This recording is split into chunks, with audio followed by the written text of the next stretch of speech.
Okay, we're live. Hope everyone is doing well today.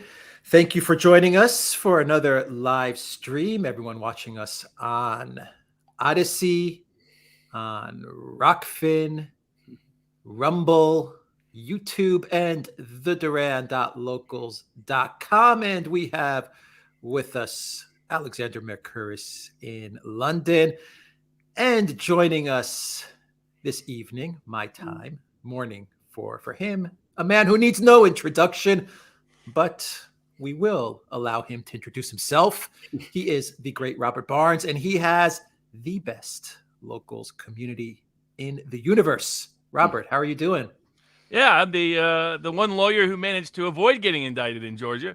You can find all the content, including the election contest that I helped craft for Georgia, at vivabarneslaw.locals.com. I was actually giving away free election contests for, I drafted the format and people could copy it and paste it, and people did. People tried to also get relief in Georgia. So the DA just hasn't got around to me yet. So until then, I can put off my plans for St. Petersburg. All right. Well, we're going to discuss all of that. And you can find vivabarneslaw.locals.com in the description box down below. I will also add it as a pinned comment when the live stream ends. A quick hello and thank you to all of the moderators who are helping us out today. Peter, Zarael, and who else? Reckless Abandon. Good to have you with us. And I will also be helping out in the moderation. Alexander, Robert, what are we going to talk about today? Well, we're going to talk about these two indictments that have now come against Donald Trump, which have come since we last spoke to Robert. And I'm going to say straight away that I am now becoming very worried indeed. First of all, I've read these indictments, and I'm going to say straight away that I don't understand what exactly is the crime that is alleged here.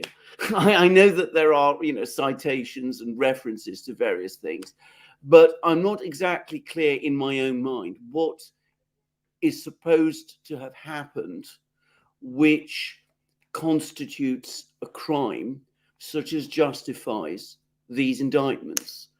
Donald Trump, he may have been right, he may have been wrong. He said that the election was stolen. You might disagree with him completely. As far as I understand, that is constitutionally protected free speech for him to say that. I think there is, as I understand it, there is Supreme Court confirmation of this. And besides, it seems to me that it's an obvious fact that if somebody wants to contest the outcome of an election, even if they are completely and obviously wrong in what they are saying, they nonetheless have a right to do it. Democrats have done it in the past with other elections. It's happened many times. For people who don't know American history, there was a hugely contested election in 1876. Gore Vidal wrote an entire novel on the topic. This is a famous, or at least once upon a time, it was a famous event in US history. I don't remember anybody being indicted for contesting the election at that time. And lots of things like this have happened in the past. So that's the first thing. I don't understand how the prosecutor feels able to engage in mind-reading exercises, which in both indictments he seems to be trying to do, both in the indictment, the Smith indictment, which is about the election, contesting the election, and the indictment in Georgia. I don't see how any of the facts alleged can amount to a crime. Again, all of this seems to me entirely normal activity, such as one would expect when an election is being contested, which, as I said, as far as I'm aware, is a right. But going beyond any of this, far beyond any of this, the single most troubling, most alarming thing here is the fact that in both cases, lawyers who have provided advice are being charged with some kind of incomprehensible to me conspiracy charge, which I just don't understand at all. I mean, what exactly, how exactly can you go down this route? What is the evidence for this? These two indictments seem to me to be both factually and legally completely wrong. And secondly, very, very disturbing. They are basically, as far as I can see, warning people not to give, warning lawyers that if you give legal advice to Donald Trump or decide to act for him, you are at serious risk of being treated as a co-conspirator and being indicted yourself. And doing it in that way, denying someone legal representation and coming after a lawyer who has acted for a client without any reason that I can see to doubt the lawyer's good faith. I think we have crossed a disastrous line. And I would say that, to my mind, it goes directly against the whole concept of attorney-client relations, of which there is a string of cases, string of precedents, not just in the United States, but in the English common law, going all the way back to the 16th century. I believe the first case involving lawyer-client relations dates in England. The first known case dates from the reign of Henry VIII, in which a lawyer was called to give evidence against his client in some kind of conspiracy case. And the court said that he couldn't do that because calling him to give evidence in that kind of way would have interfered with the relationship between a lawyer and his client. So there we go. I am aghast. I am horrified. I am appalled. Robert, you said that you're a lucky man not to have been included. I mean, what are your thoughts? Am I right to be appalled and horrified? And does it have the implications that I said? And what do you think about the crimes or non-crimes that are alleged here? Yeah, if the first two cases, the New York State case charging Trump over the Stormy Daniels payment, and then the federal classified documents case was an example of Caesar crossing the Rubicon, Yeah. I've compared this, the DC January 6th election contest federal case brought by Jack Smith, and now this Georgia case as being like Caligula crossing the Rubicon. Yeah. I mean, it's degraded very, very fast. And it's once you go on a particular path, it has perilous outcomes. Caesar does birth Caligula sooner or later. And that's what, unfortunately, we're witnessing in live time in America. So there are, like, for example, 3 of the 5 core freedoms protected under the First Amendment to the American Constitution is the right of speech, the right of assembly, and the right to petition the government for redress of grievances. If you remove from the Georgia indictment and the DC indictment all speech, all assembly, and all petitioning the government, there's nothing left. Professor Jonathan Turley said you'd be left with a haiku. That's how that's how all of this concerns core First Amendment rights that are now being alleged to be conspiracies to obstruct justice, conspiracies to deprive people of civil rights, or the most insane one, the Georgia one, it's now mob-level racketeering to contest an election. That the things that are listed as overt acts in furtherance of a conspiracy, and in some instances a crime themselves, are, other than acts of speech, assembly, and petitioning, or variations of it, include tweets, include text, include phone calls, include writing letters to politicians, include lobbying members of government in a public manner. It includes telling people to watch a news show. Apparently, that by itself is now an affirmative act in furtherance of a criminal racketeering conspiracy. That is how insane the cases are. They have taken the core constitutional rights and remedies and made it a crime to assert them. But it's not all. Not only now is a text a crime, a tweet a crime, a phone call a crime, a public letter a crime.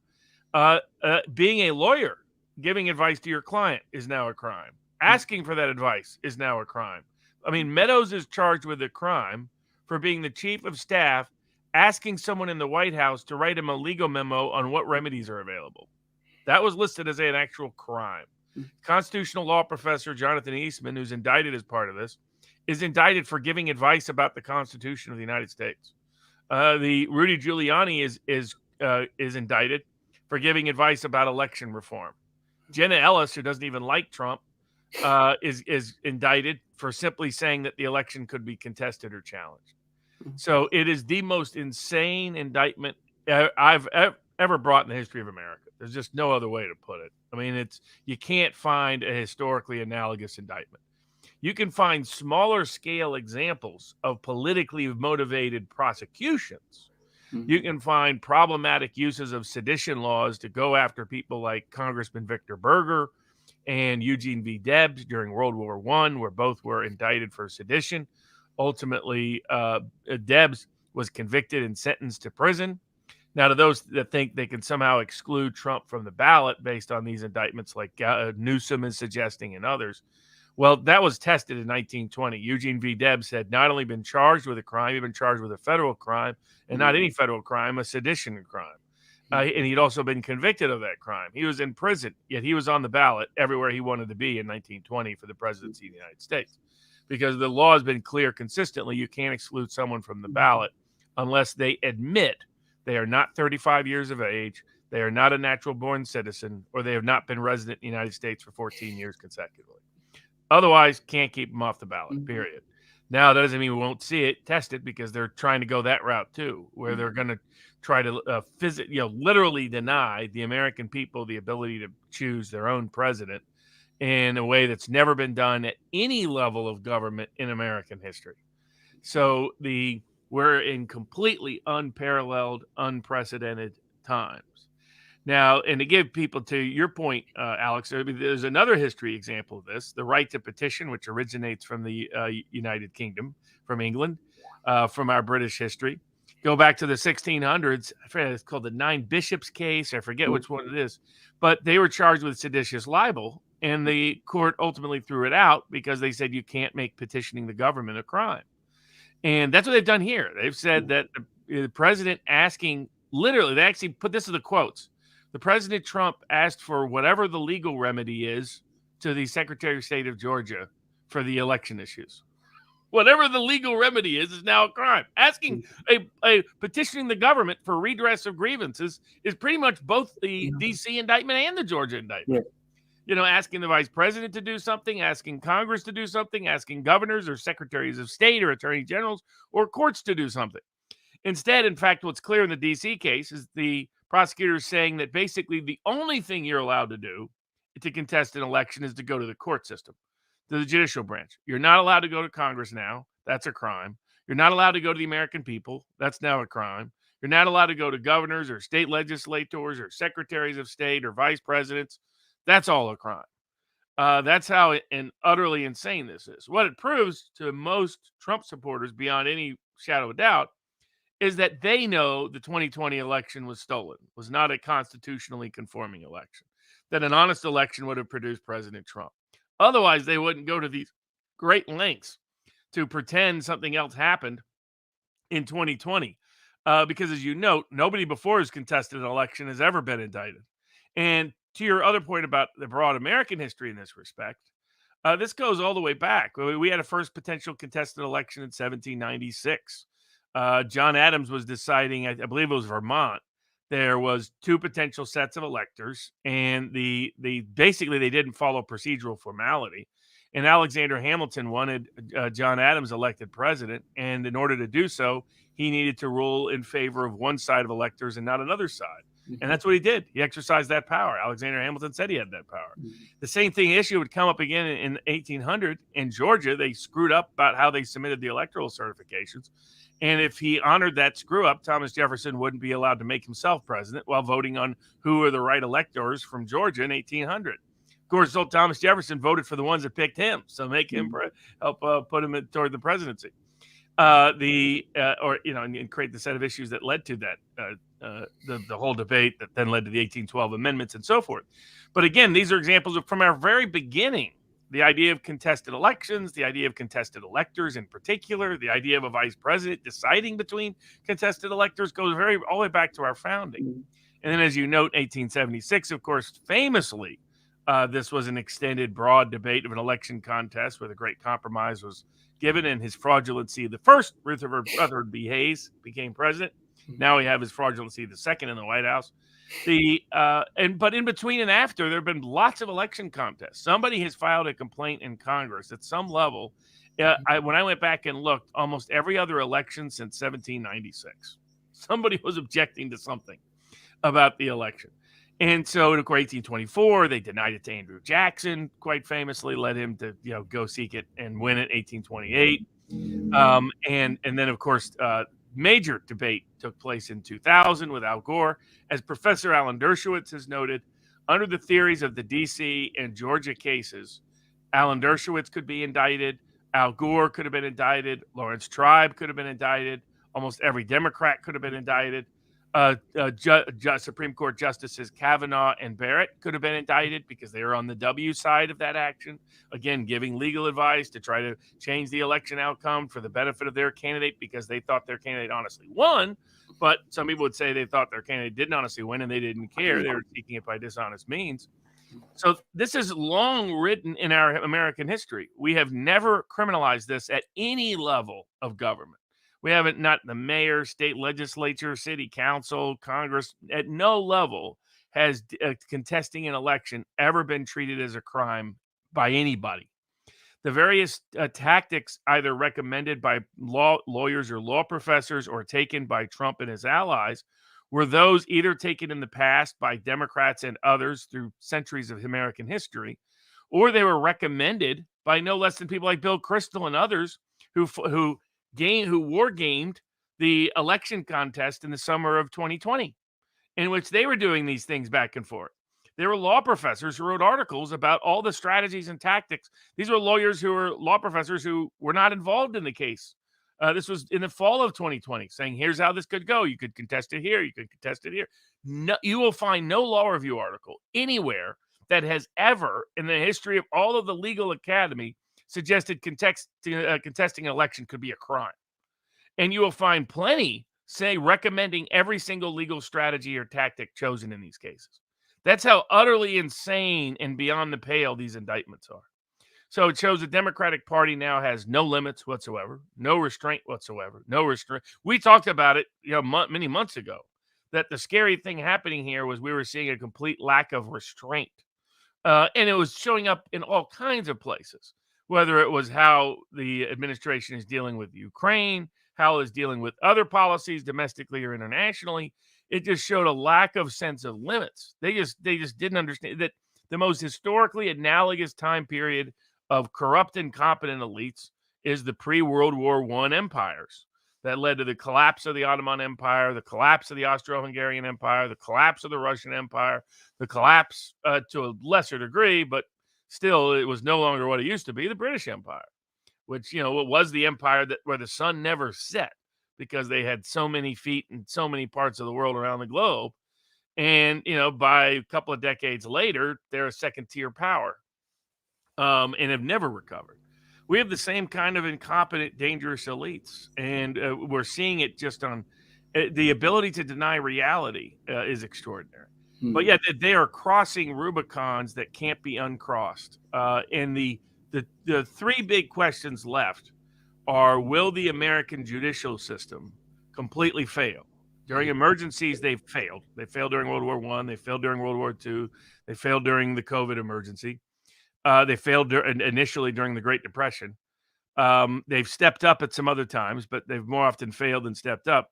But this is about, will the only thing that can save America from itself at this point in terms of its elite corruption is the judicial branch stepping in and stopping all of this at some level. Will they? That's question one. Question two is, what will happen on Election Day 2024? What happens if even they've locked up Trump and the American people pick a man locked up in prison to be their president? What will the system do then? the system thinks that can never happen currently. Kind of like those El Salvadoran elites who had dominated for decades after the Civil War. The political parties that inherited the legacy of both sides of that Civil War thought they could take out the current El Salvadoran president, try to at multiple levels, and where are they today? They have the lowest level of support they've ever had in the history of the country. Within about 2 years, they went from running the country for 3 decades to being nobody, to being begging for relevance, to being minor third parties. Why? Because they misread the El Salvadoran electorate. These people are the same mindset in the United States, just on a different scale, with a lot more dangerous tools. But I think if election day is verdict day, it's going to come back in Trump's favor, and then the question is, then what? But the country itself is at great risk, because if they somehow get away with this, America as we know it is gone, and it's not only a declining empire, it's a dead empire. It's a country living in a shell of itself, that is only waiting while the clock ticks on a second civil war. I completely agree. Can I just make a few quick observations? Firstly, as a matter of classical history, because of course this is something that I know very well. You mentioned Caesar crossing the Rubicon. This is Caligula crossing the Rubicon. Just a point of information. Julius Caesar's name was Gaius Julius Caesar. Caligula's name was also Gaius Julius Caesar. Caligula was his nickname. It wasn't his actual name. So you see that Caesar crossing the Rubicon, winning a civil war, establishing himself as dictator for life. People always forget this, but that's what he did. Led within a relatively short time, less than 100 years, to someone else who had exactly the same name, behaving in, well, the ways that we all know. That is what happens when you start taking steps like this. And, we're going to talk about perhaps classical history further later in this program, because for me, classical historical events drawn from the Roman Republic in some ways are the best analogies of the kind of situation we have. The United States calls itself the Republic. Rome was also a republic. Rome began to live increasingly dangerously towards its end. It ended with Caligula, and that's where we seem to be going again. That's the first thing I wanted to say. The second, and I really want to deal with this issue of contested elections. Now, the United States emerged out of a revolution against Britain. And I will repeat again what I have said many times in many programs. Despite the fact that creating democracy, building democracy in the United States at the time when the Constitution was agreed was still a work in progress. The revolution itself that took place in the United States was from the outset, as clearly set out in the Constitution itself, a democratic revolution. The words "we the people" with which it starts make that absolutely clear. And it was also a revolution that was based on law. It understood and grasped law. It understood due process. And of course, it was looking at the events that had taken place in the country, the imperial power that it was revolting against. And that imperial power was Britain. And what, of course, needs to be understood here is that if you're talking about Britain, there were elections in Britain at the time that the American Revolution took place. There were parliamentary elections extending all the way back to the Middle Ages, when the king first decided to convene parliament. But the idea of elections in Britain, in England, only evolved gradually. And by the time that the American Revolution took place, in England itself, as a result of prolonged political struggles, some of which continued, by the way, whilst the American Revolutionary War was still ongoing. As a result of those political struggles, it came to be understood and accepted in law that an election, in order to be a proper election at all, had to be an election which could be contested, the outcome of which could be contested. In other words, contesting the ability, the right to contest an election is essential to a proper election process. It is inherent to it. If you cannot contest an election, not just in the courts, but at all. And remember, in England, the courts were the king's courts, and it was the king who called elections. So there was always this shift of power, which you never had in the United States. The ability to contest elections, both inside the courts and outside the courts and in public life, was the only way to make elections real and meaningful. This would undoubtedly have been understood by the founders of the United States, who were extremely well informed about the political and legal contests that had been taking place in England up to that time. If you read the Federalist Papers, they are very conscious of what had been happening in England. And of course, given that they were set themselves out to create a republic, a legally based republic based on elections with a democratic premise at its heart, they of course understood and would have understood that the ability to contest an election is the thing that makes that election real. Now, Robert spoke about the fact that we've had a huge decline in Britain subsequent to the fall of our empire. And that is absolutely true. That is completely correct. But nonetheless, despite the fact of that decline, until very recently, within Britain itself, within England, we have nonetheless succeeded up to now, until recently at least, in preserving our own legal constitutional processes. It's why, in a sense, we've been able to stem that effect on our decline, that effect of our decline on ourselves.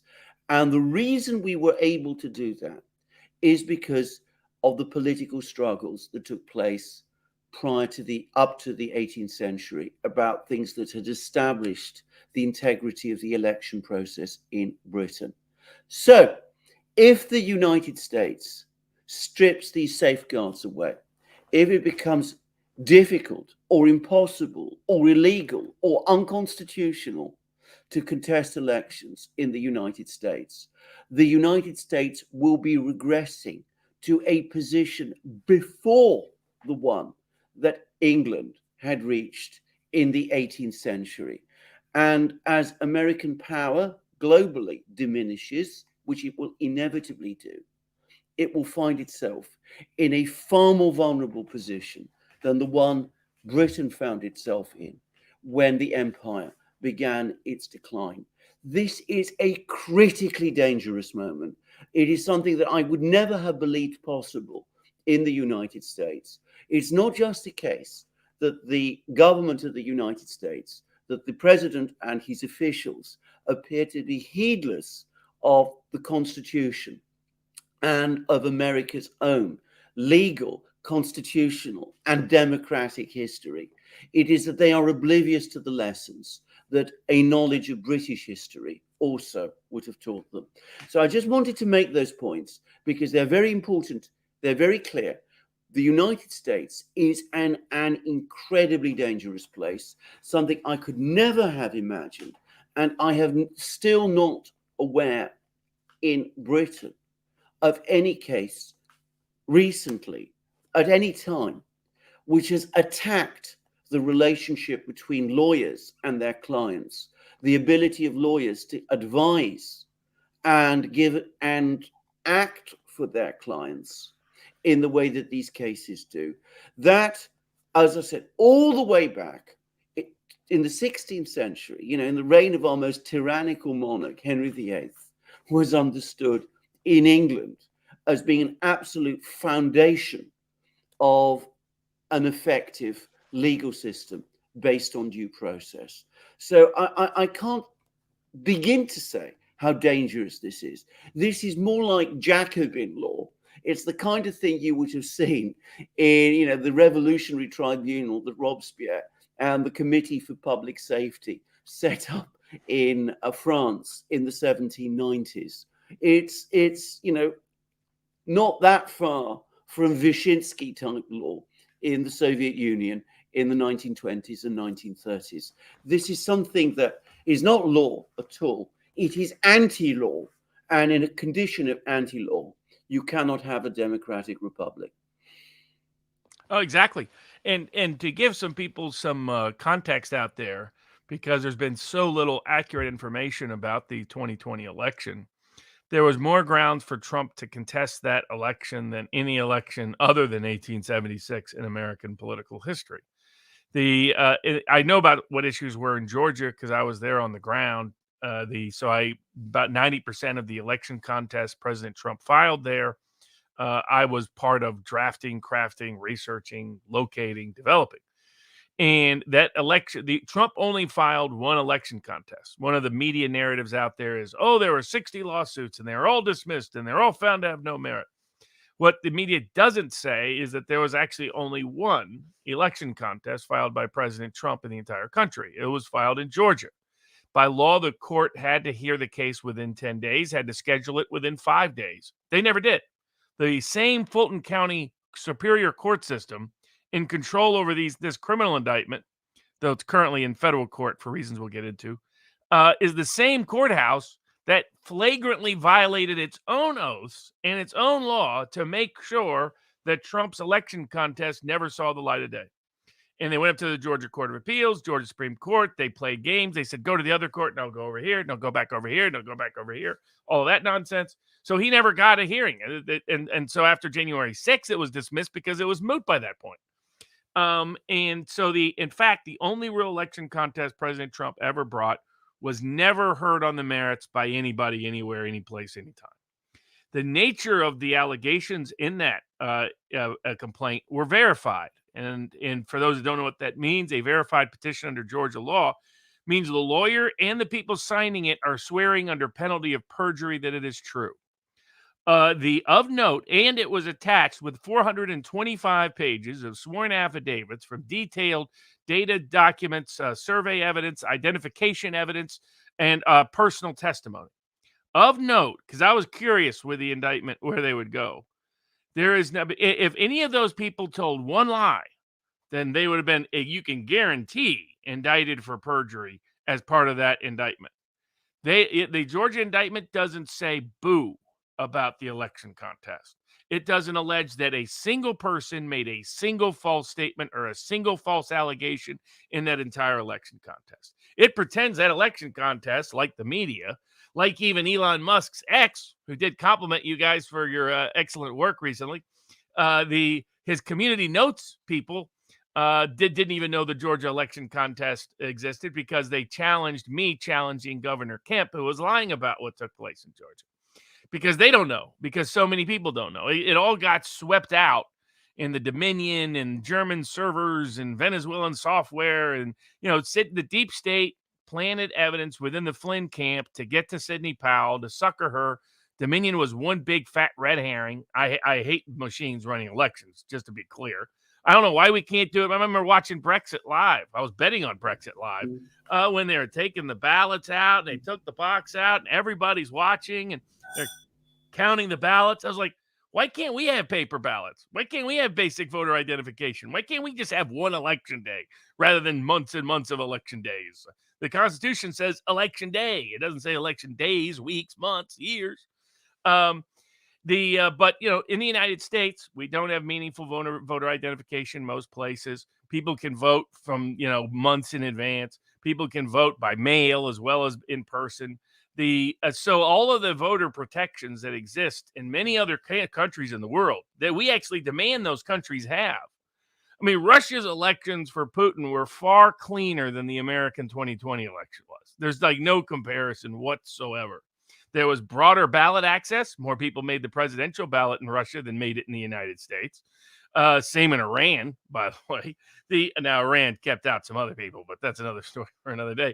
But the U.S. election process is more contaminated, less reliable by any independent indicia that we ourselves and the OECD impose on the world for international voting standards. The election contest Trump brought in Georgia cited international election standards as its basis of doing so in part.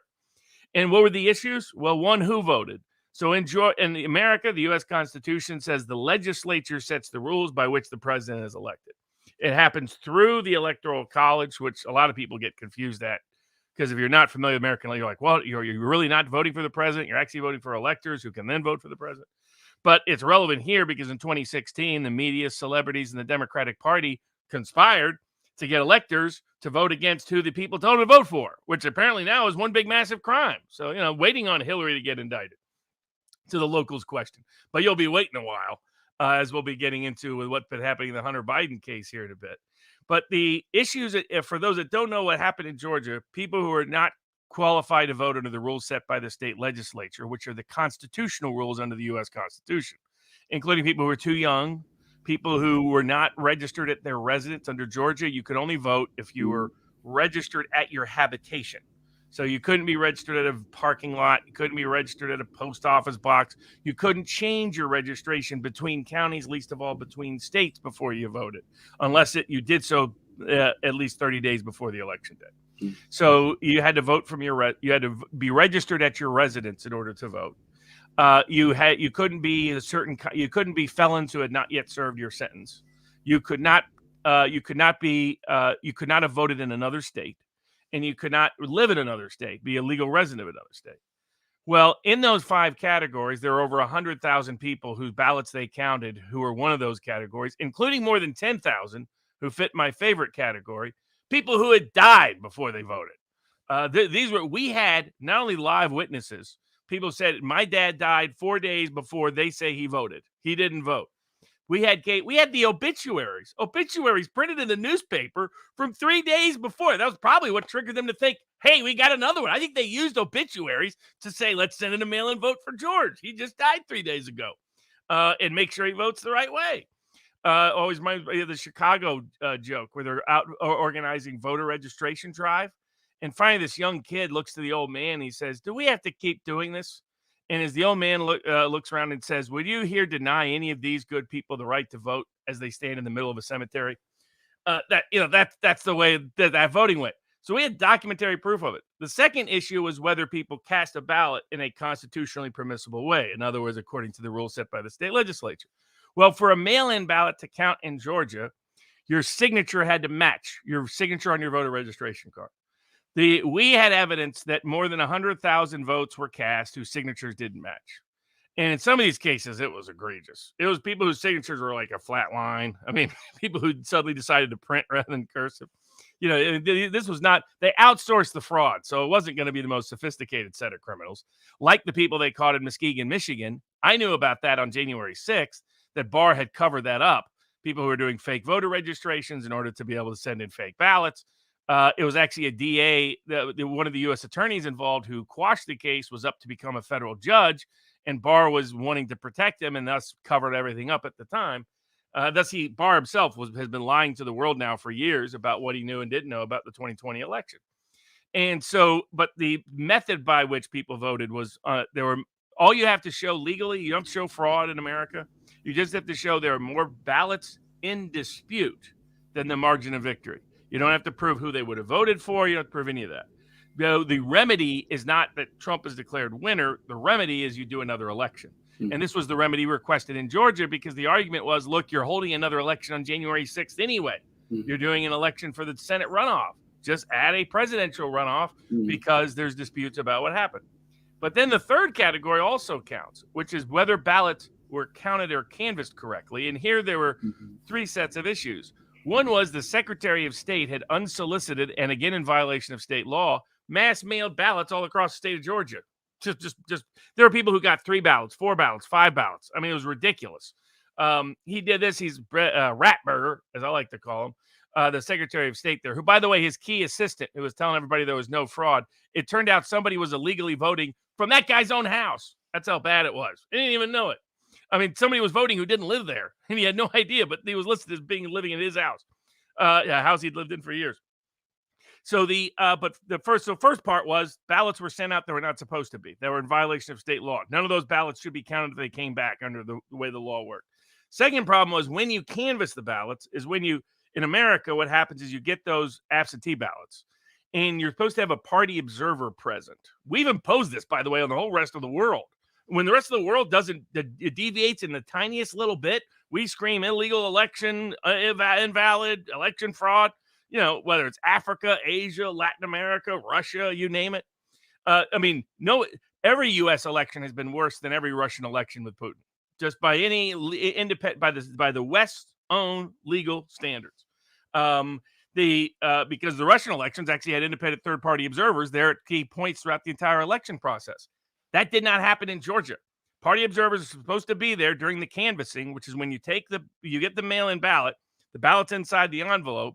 You let the party observer watch as you signature match check. Okay, here's the signature here, and to make sure it's being done all in the up and up.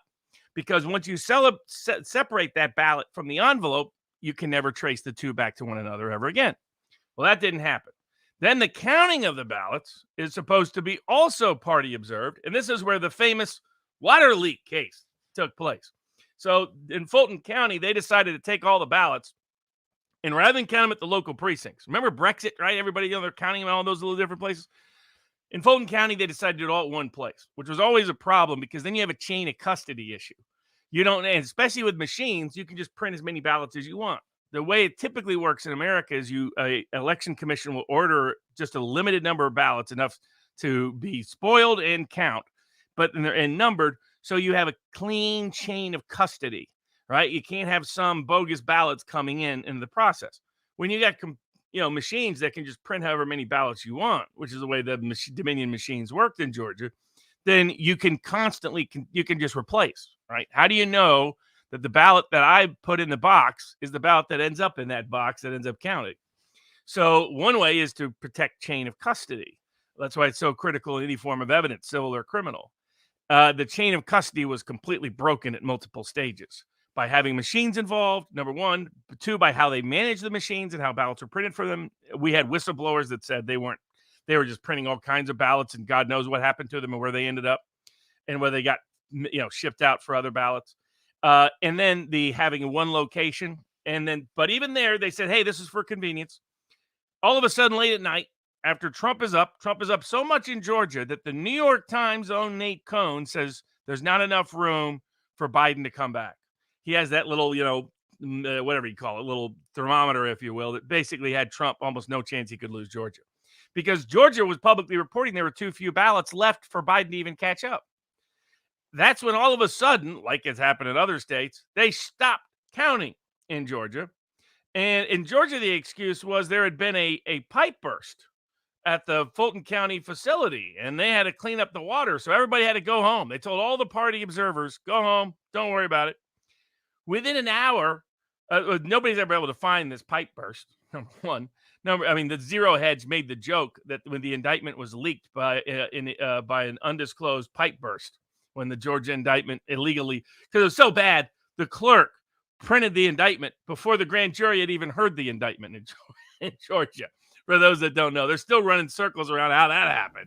It tells what complete crock it is. But they told all the Republican Party observers and all the other party observers to go home.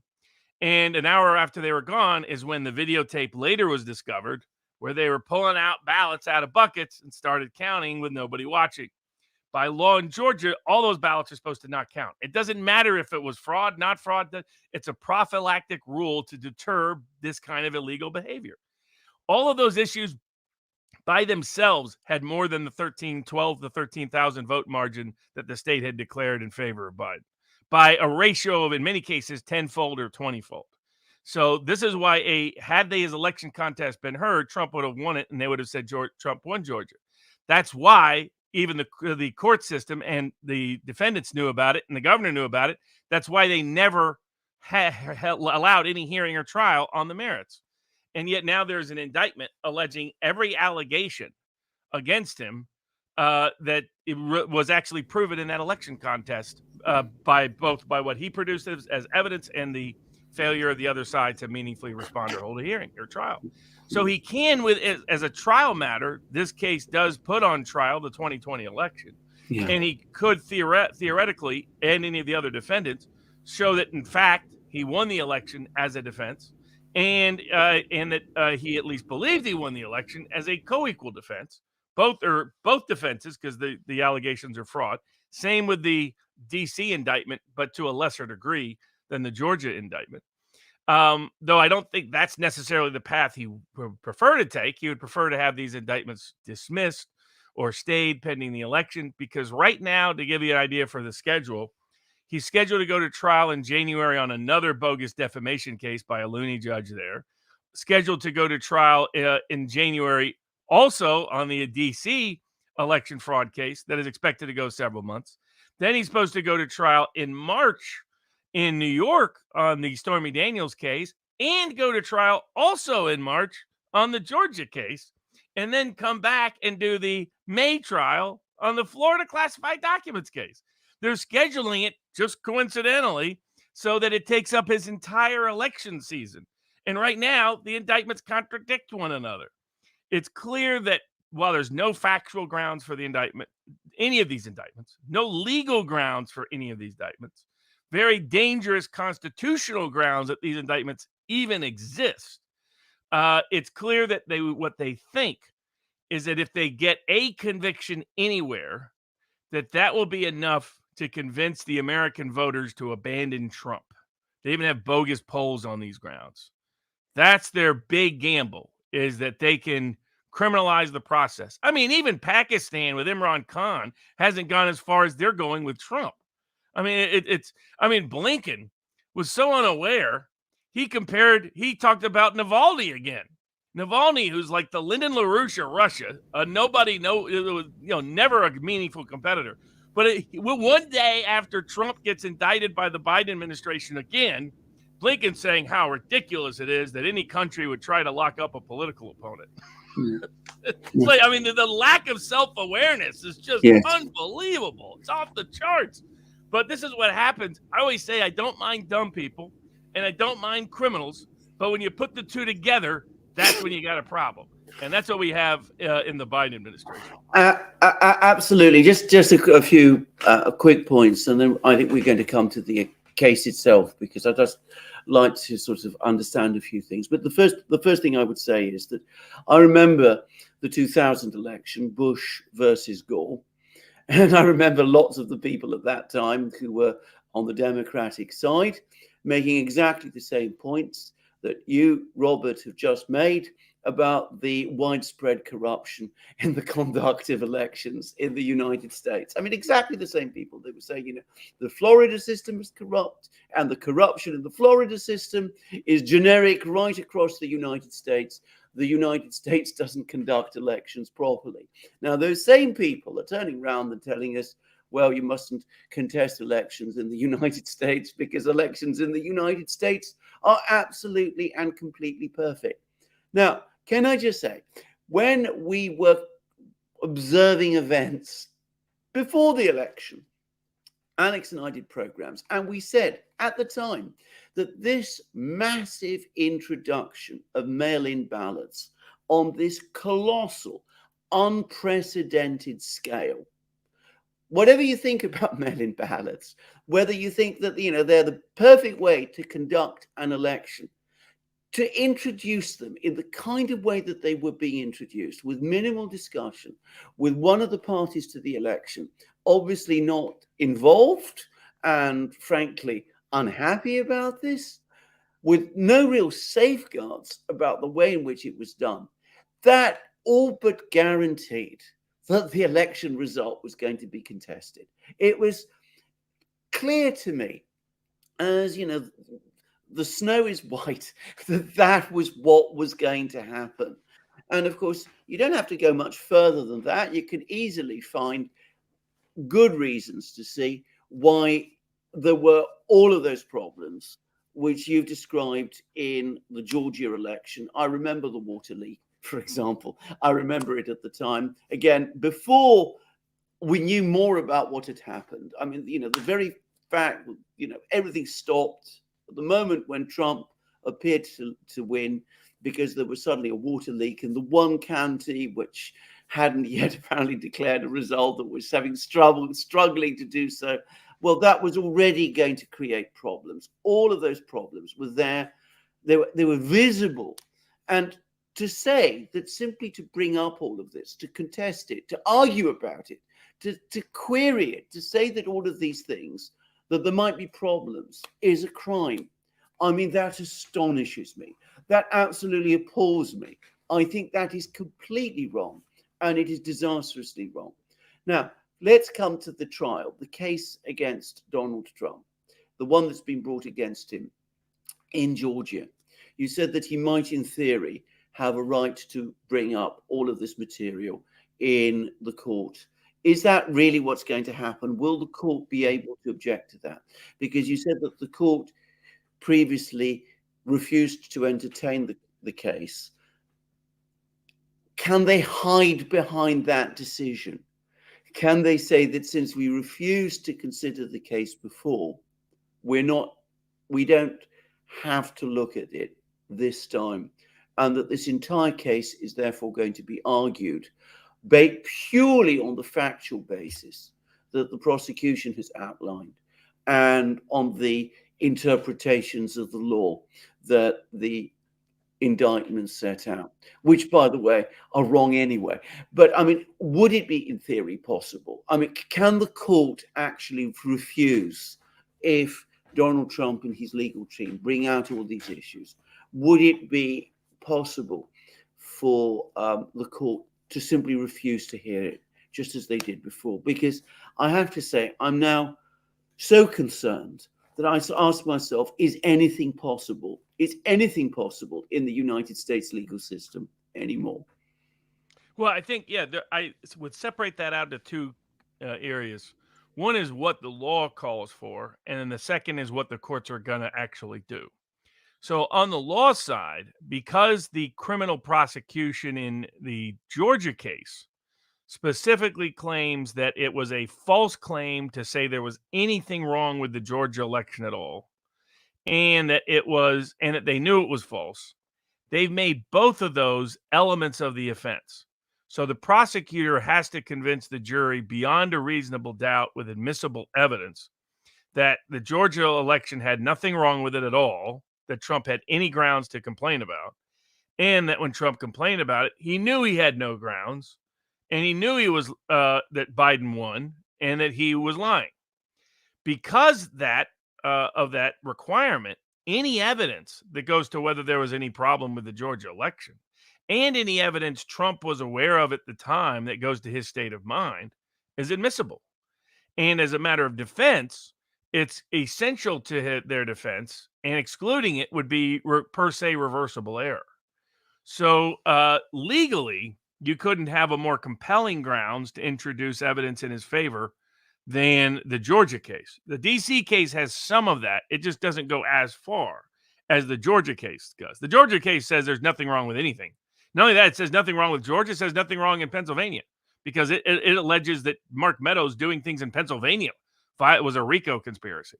So they've made what happened in Pennsylvania relevant. They've made what happened in Michigan relevant, what happened in Wisconsin relevant, what happened in Arizona relevant. And for those that don't know, in Wisconsin, the Wisconsin Supreme Court itself, by its own decision a year or so after the election, admitted that a bunch of people voted who were not constitutionally qualified to vote in 2020, which was greater than the margin of victory in Wisconsin.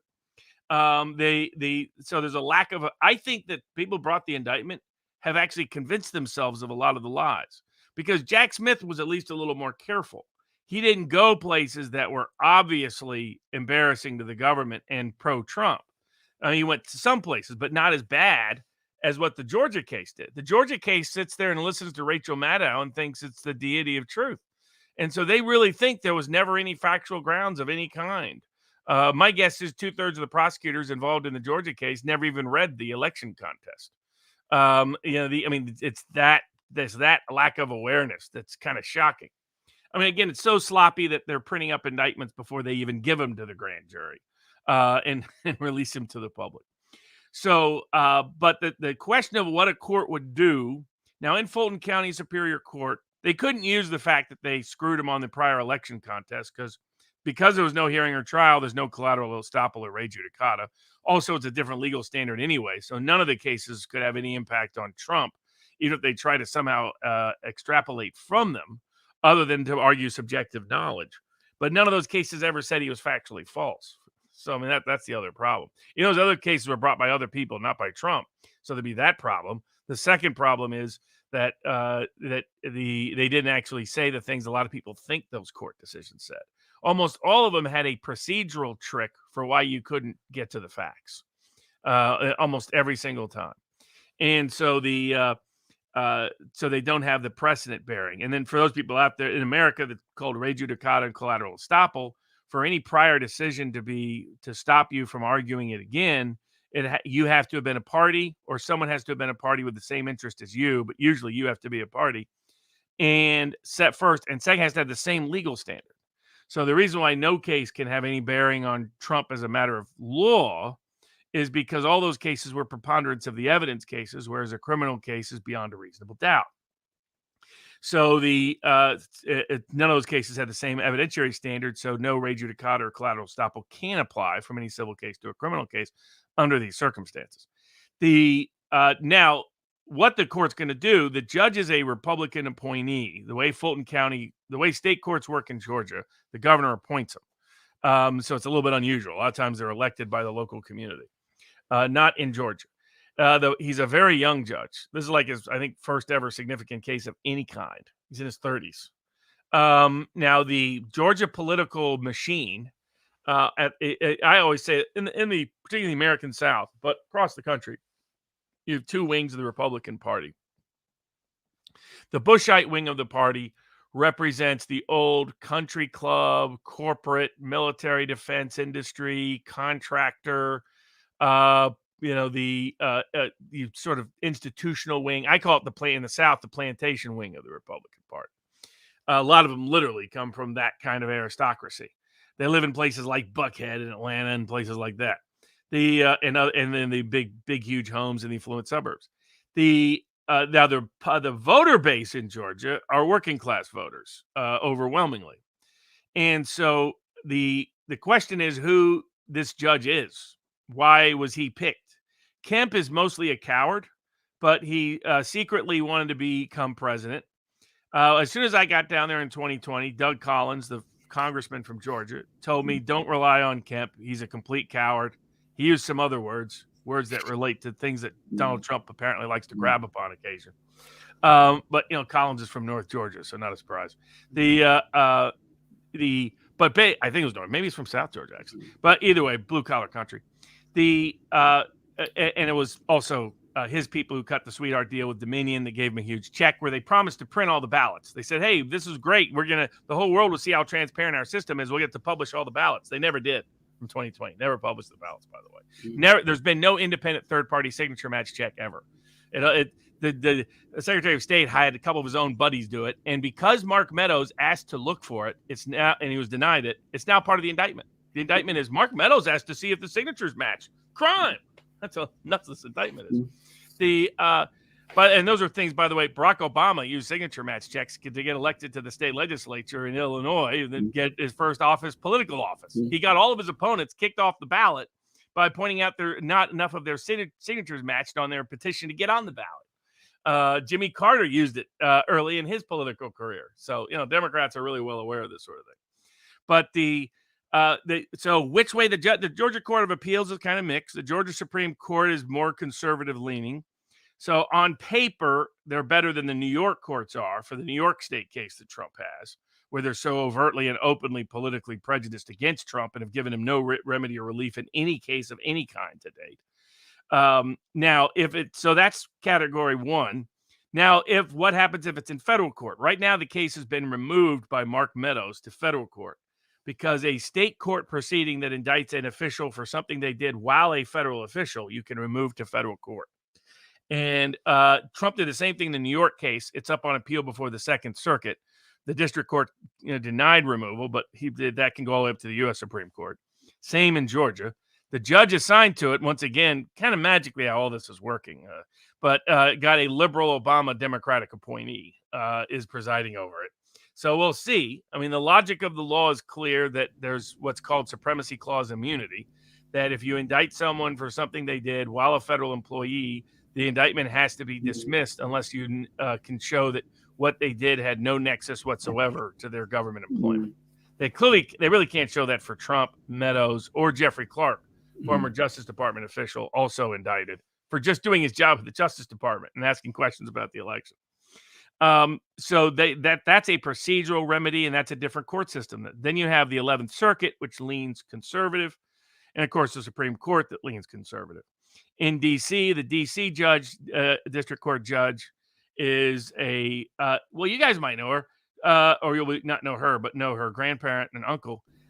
It was the hard left socialist in Jamaica that were so communist that the Socialist Party kicked them out, and they kind of rose back to power in the 80s. So that's her maternal grandfather and maternal uncle. That's her political tradition. That's where she comes from. Then she comes to the United States and becomes part of the neoliberal elite. So, she's a public defender, but then works for corporate lawyers. It's your classic neoliberal combination. Like they're for the kind of image of a defendant, but not an actual defendant, right? They want the make-believe version.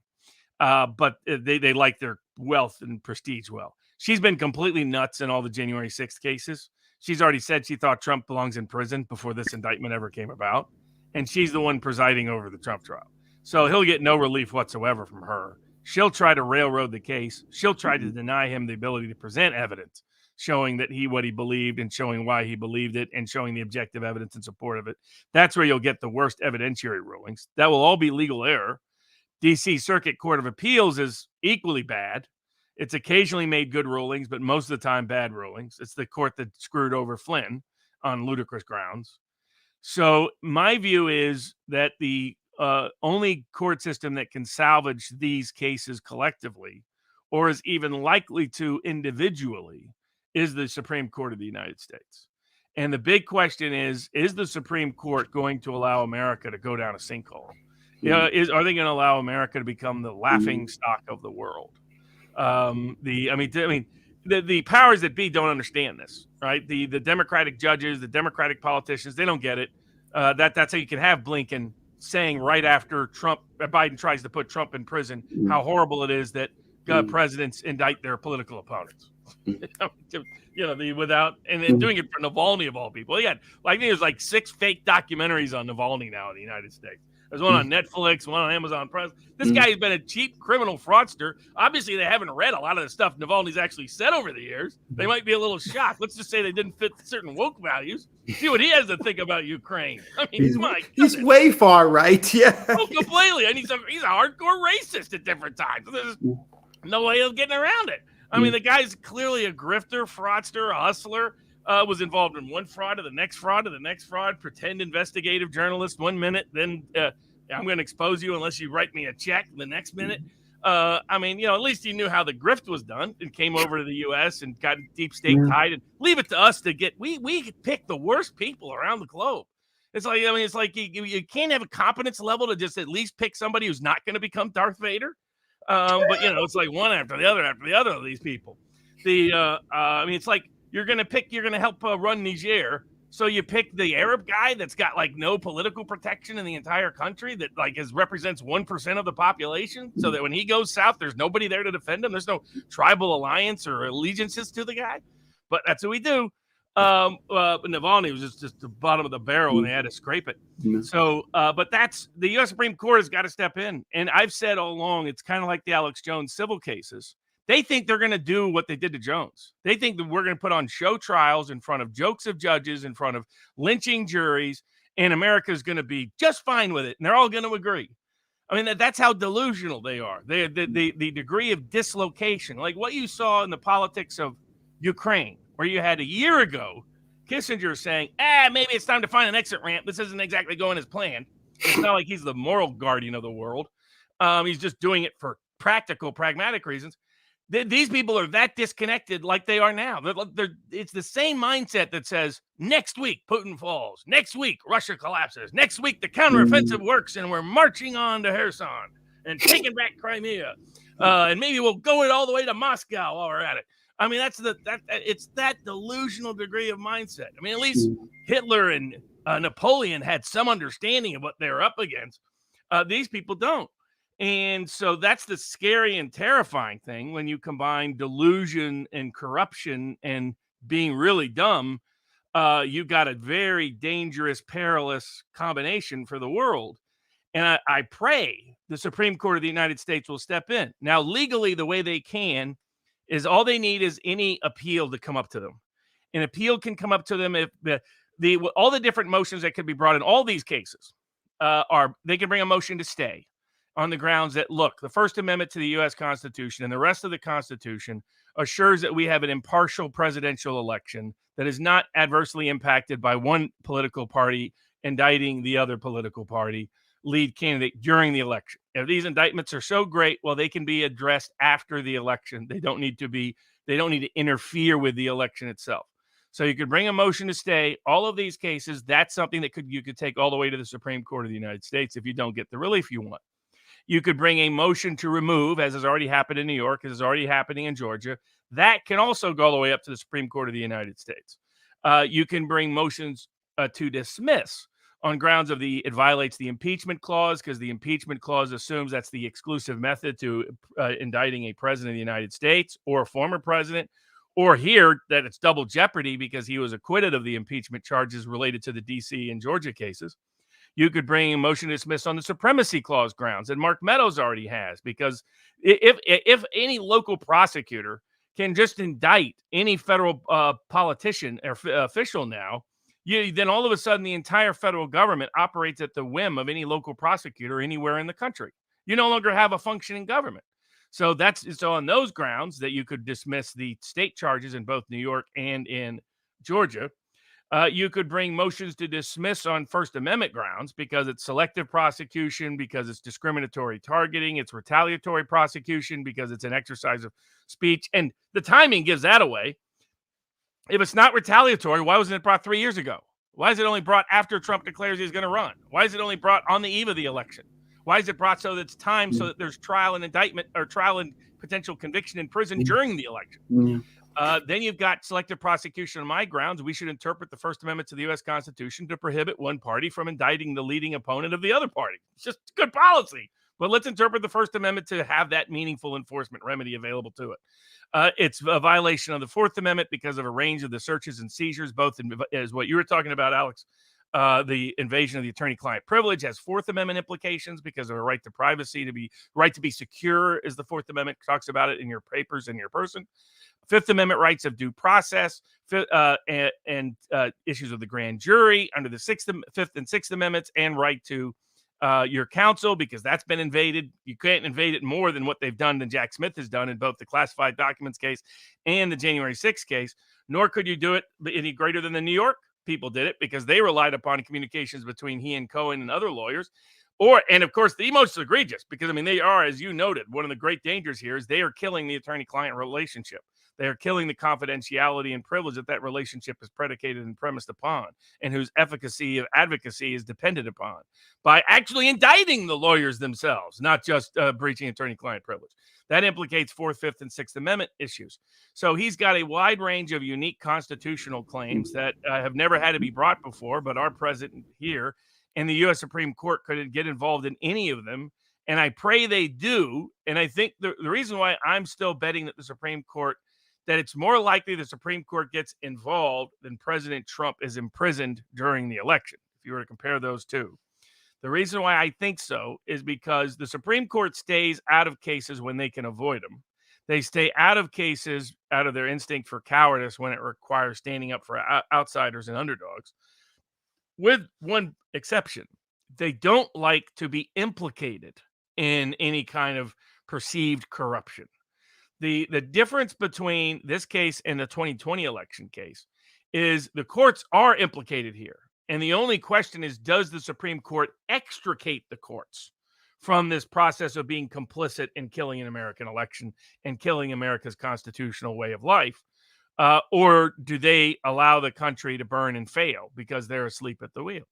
And we're going to find out.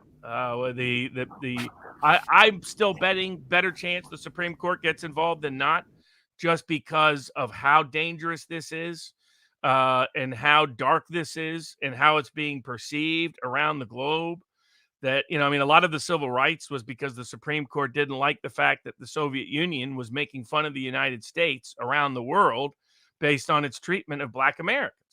It was one of the calling causes of communist movements around the globe was, look at, if you don't believe America is this imperial despot rather than a democratic leader, look no further than how it treats its own Black citizens, its own ancestors of slaves.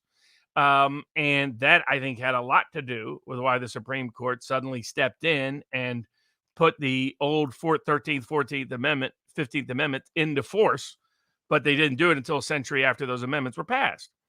I think the court of public opinion is going to matter here a lot as well.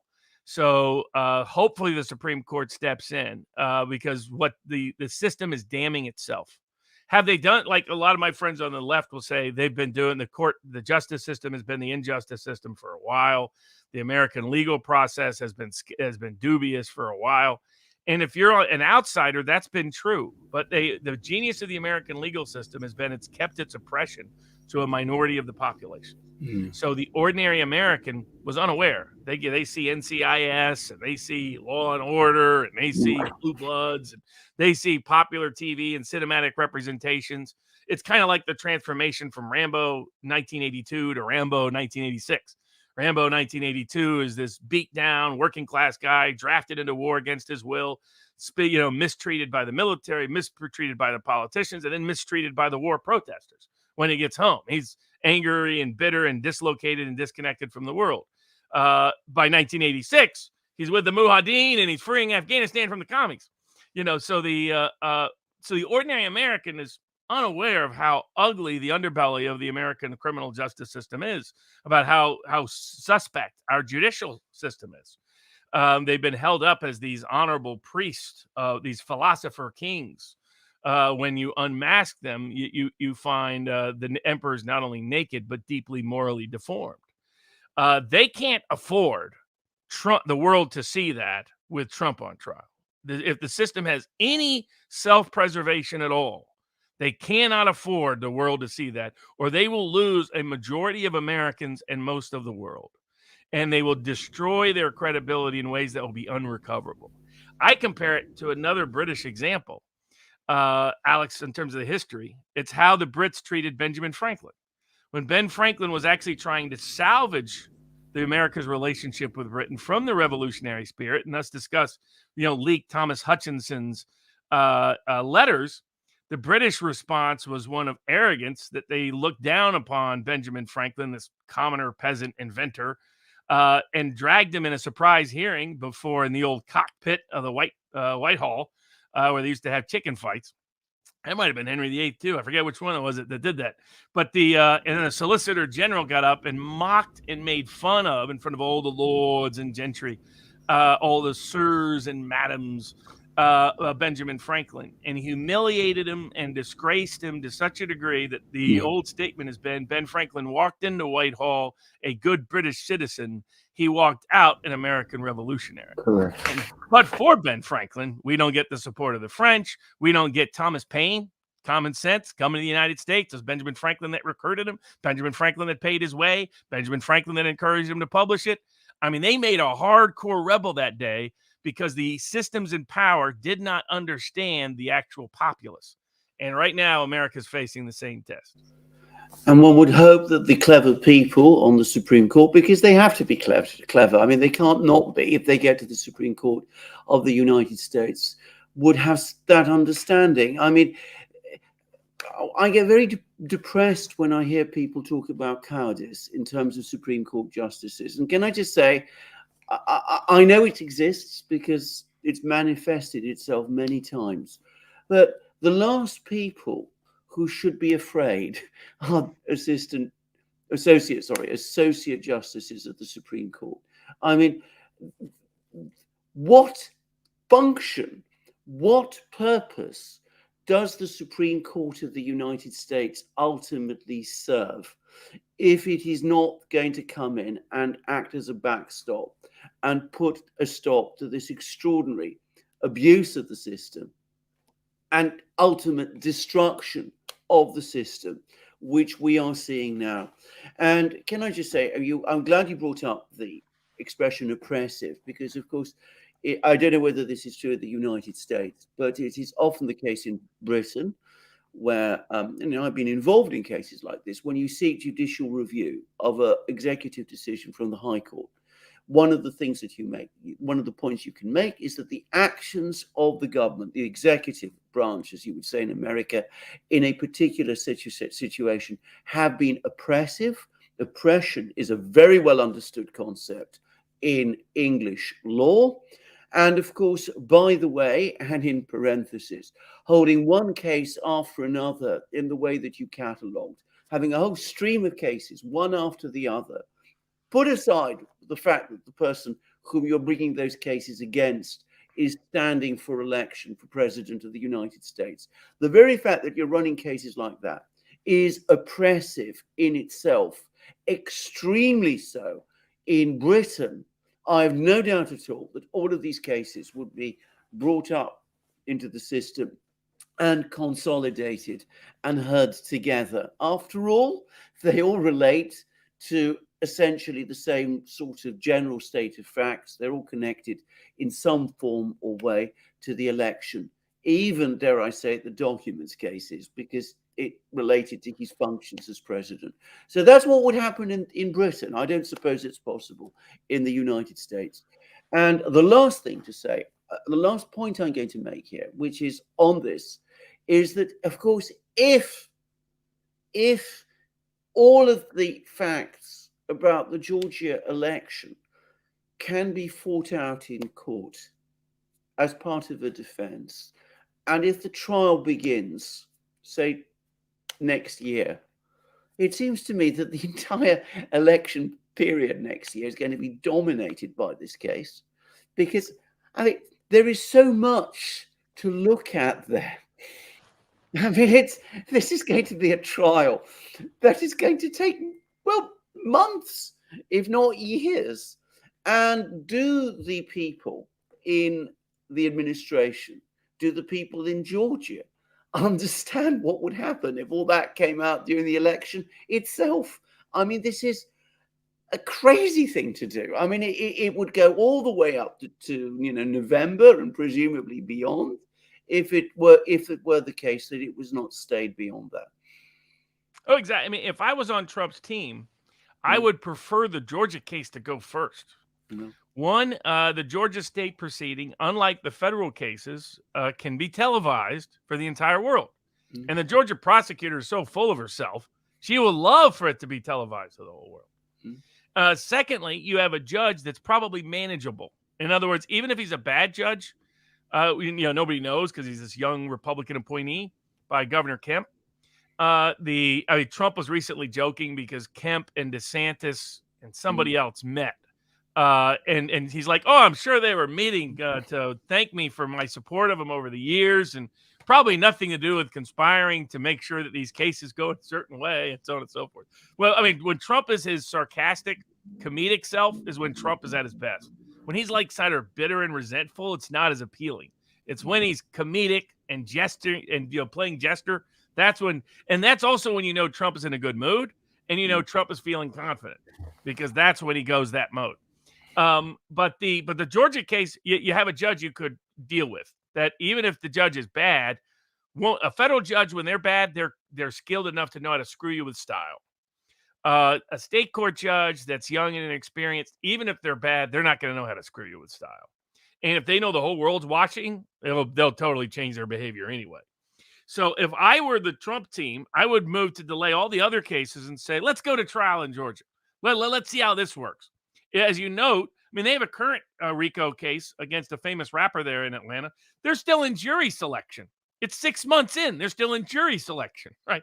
But you're right. You would take a couple of months for jury selection. Then you would have about 4 months. The whole election campaign would be that trial. And people would be shocked because they would find out, it really was kind of stolen from Trump, because there's things they can't explain. They like the signature matches. There'll be signatures that people look at and they'll be like, those don't match. Those weren't signed by the same person. There'll be a clear proof of dead people who voted. I mean, stuff that will stick in people's minds. They'll be like, oh man, they really did cover. And all that does is endorse Trump. Now, getting into the Trump-Biden, and you can transition into the Hunter Biden component. Yeah. The big thing that's being missed in the polling world, other than if you're out there and you're on the left, Roy Teixeira is a guy to follow. He's I've followed him ever since I was an intern at the AFL-CIO as a kid. Back when the AFL-CIO was the AFL-CIO. Now it's run by like government unions and professional class people and people who put up posters about, make sure the trans people can read to your kid or whatever. I mean, back when I was there, it was a real labor union movement. It was like my roommate at Yale, whose dad was an old school labor guy from New York, from Brooklyn. Mm-hmm. And he was telling me about this strike, and he was an old school Puerto Rican guy. And I was like, well, how did you deal with that strike? He was describing something. It sounded like they were going to lose the strike, and because of some scabs and some other things. And he goes, oh, well, Bobby, that's what bats are for. It was old school labor union kind of stuff when I was there. Mm-hmm. But what's happened is, Teixeira is really good. He writes for a publication called The Liberal Patriot on Substack. Mm-hmm. And he comes from the AFL-CIO. He's a longtime pollster and data analyst for him. He was aligned with the Economic Policy Institute, the old really good policy think tank that was on what I would call the populist left, aligned with labor unions, private sector labor unions, and manufacturing and mining, which just almost don't exist in America anymore. There has been the reason why the Biden and Democrats are scared of Trump is because right now Biden only loses to one person. He beats every other Republican. He loses to Trump. The reason he loses to Trump is there has been a massive shift amongst working class, minority, and millennial voters. So these are voters who, these were voters who were voting Democratic by, in the millennial context, 25, 30, 35 points ever since they started voting in meaningful form in 2004, 2008. This was the heart of Obama's original base, but a lot of them were disappointed in Obama, so they didn't turn out in 2012. Didn't matter because older working class voters also stayed home, and so Obama was able to hold on. By the way, people who want to read about how the election fraud took place, read the August 2012 article by the New York Times, worried that the Romney machine would go out and get a bunch of mail-in ballots to defeat Obama, and they lay out all the problems with mail-in ballots that came true in 2020. Just FYI. The millennial minority working class portion is the only working class portion Democrats have left. Otherwise, it's a gentry party. It's kind of what's happening in labor as well in the UK. So it's become the party of lawyers and doctors and master's degree and sociologists and professors and teachers and government workers, and a party culturally opposed to the working class and increasingly no longer even economically aligned with the working class. But the minorities and the millennials were still there. So in 2016, Trump was this old 70-year-old, white guy tycoon with weird hair from New York, right? He wasn't someone your working class African-American, Latino, Mexican-American young girl worker in the service industry could relate to. Right now, the amazing thing with all these indictments is these indictments have converted Trump from the cartoonist villain of a comic book of rich wealth and power to the outsider underdog. He is no longer the man. He's the person that the man is trying to destroy. And so all of us and people within the minority communities, especially Puerto Rican, Mexican-American, African-American in the United States, know people who have been victimized by the criminal justice system. I always consider them the best jurors because they're the most likely to be victimized by a crime and the most likely to be victimized by the criminal justice system. So they'll give you a really true, fair trial. They won't be prejudiced in either direction. But that makes Trump more relatable. He's no longer the guy rap stars like Snoop Dogg and Eminem may describe as killing. Instead, he's the guy that, people like Ice Cube and others are saying positive things about now because of this ongoing shift. And the main reason for the shift, so while the indictments only enhance his appeal, doesn't diminish his appeal to that voter group in particular, what it also it's all the economy. The ordinary working class younger person in America is getting absolutely crushed. So and to give it, and it's about to get a lot worse because the student loan debt's coming. So they borrowed money that they can't repay for jobs that they were promised that they never got. It's problem number one. Problem number two is housing is more unaffordable in the United States than it's ever been by a percentage of income. I mean, the mortgage cost, the average mortgage cost for the average home has doubled in 2 years. Doubled in 2 years because of the combination of ridiculous price hikes and price rises, and which is partially influenced by diminished supply, which is partially because of the interest rates going up so high because the Fed is still worries about the Phillips curve. They still think they got to control unemployment to control inflation rather than understand what a supply shock looks like. And then the Phillips curve was always wrong. It's just designed so bankers have an excuse to drive up inflation. In the name of driving down inflation, drive up unemployment. So, but their housing is as unaffordable as it's ever been. Their professional path is as undetermined and as unlikely to lead to success as it's ever been. The car payments right now are the highest they've ever been. The rate of rejection for people trying to get loans for cars is higher than it's ever been. The delinquency rates for credit cards and other debt is at a recent highs since the level of 2008, 2009. If they're in a small business or enterprise, they can't borrow money because the banks are squeezing credit all over the place. And in a debt-driven, credit feeding economy, that's a very bad sign. Going to Jeffrey Snyder's and others' view of the global financial system and the euro dollar, et cetera, that it leads to a deflationary environment that's even worse than an inflationary environment and a debt-driven economy. So their jobs, their unemployment is low because they don't have one job, they have two. The hour rates have been going down and the part-time jobs have been rising and the full-time jobs have been declining. There has been no meaningful recovery in the manufacturing or industrial sectors. The real estate sector is starting to struggle badly because nobody can afford a home, and the people that are in a home don't want to sell a home because they can't afford another home. People like BlackRock and others have been mass buying up real estate to put Airbnbs and everything else. That's not going anywhere, but they have such a dominant share that it's leading to declining price affordability. People who had protection under the eviction moratoriums for several years during COVID no longer have those protections. Homelessness took the biggest jump last year that it has in the recorded history of America. Double-digit increase just in the places where we monitor that, not including the places where we don't monitor that. Some of that is mental illness. Some of that is other issues, but at least some portion of that dramatic increase is because there's people who can't afford housing.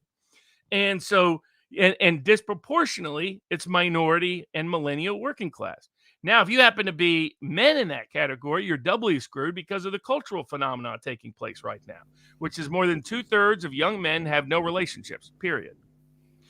Because there's been this massive shift with technology and with third wave feminism to where young women's sexual accessibility expanded, but for a limited set of people. So it now looks like the world of Genghis Khan, where you have 50% of the women chasing 5% of the men, leaving 50% of the men with nobody. So people are living at home longer than ever. People are not in dating relationships, not getting married, not having families. If they do have families, they're not staying with their kids. So you've got disaster at every single level of lifestyle for an ordinary working class millennial kid. That's why they have, on average, in the public opinion polls over the last 6 months, shifted towards Trump by 20 to 30 point margins. It's why Biden can't beat Trump. The economy is killing him amongst that voter group to where they would have to just totally steal it. That's why their goal is just get him indicted, get him convicted, hope that that's enough to keep him from winning, because right now they're losing by such margins. Trump is ahead in polls that have hated him for the last 10 years by margins he has never led ever. Right now, it would be a 1984 Reagan style in terms of popular vote margins. And his electoral college margins would be in the 330s, 340s, 350s, that kind of margin. I mean, a complete, utter sweep outside even the margin fraud to normally recover from. So that's why Biden is in such trouble. And that's why it's let's try to indict Trump. And in the interim, let's cover up for the Biden family.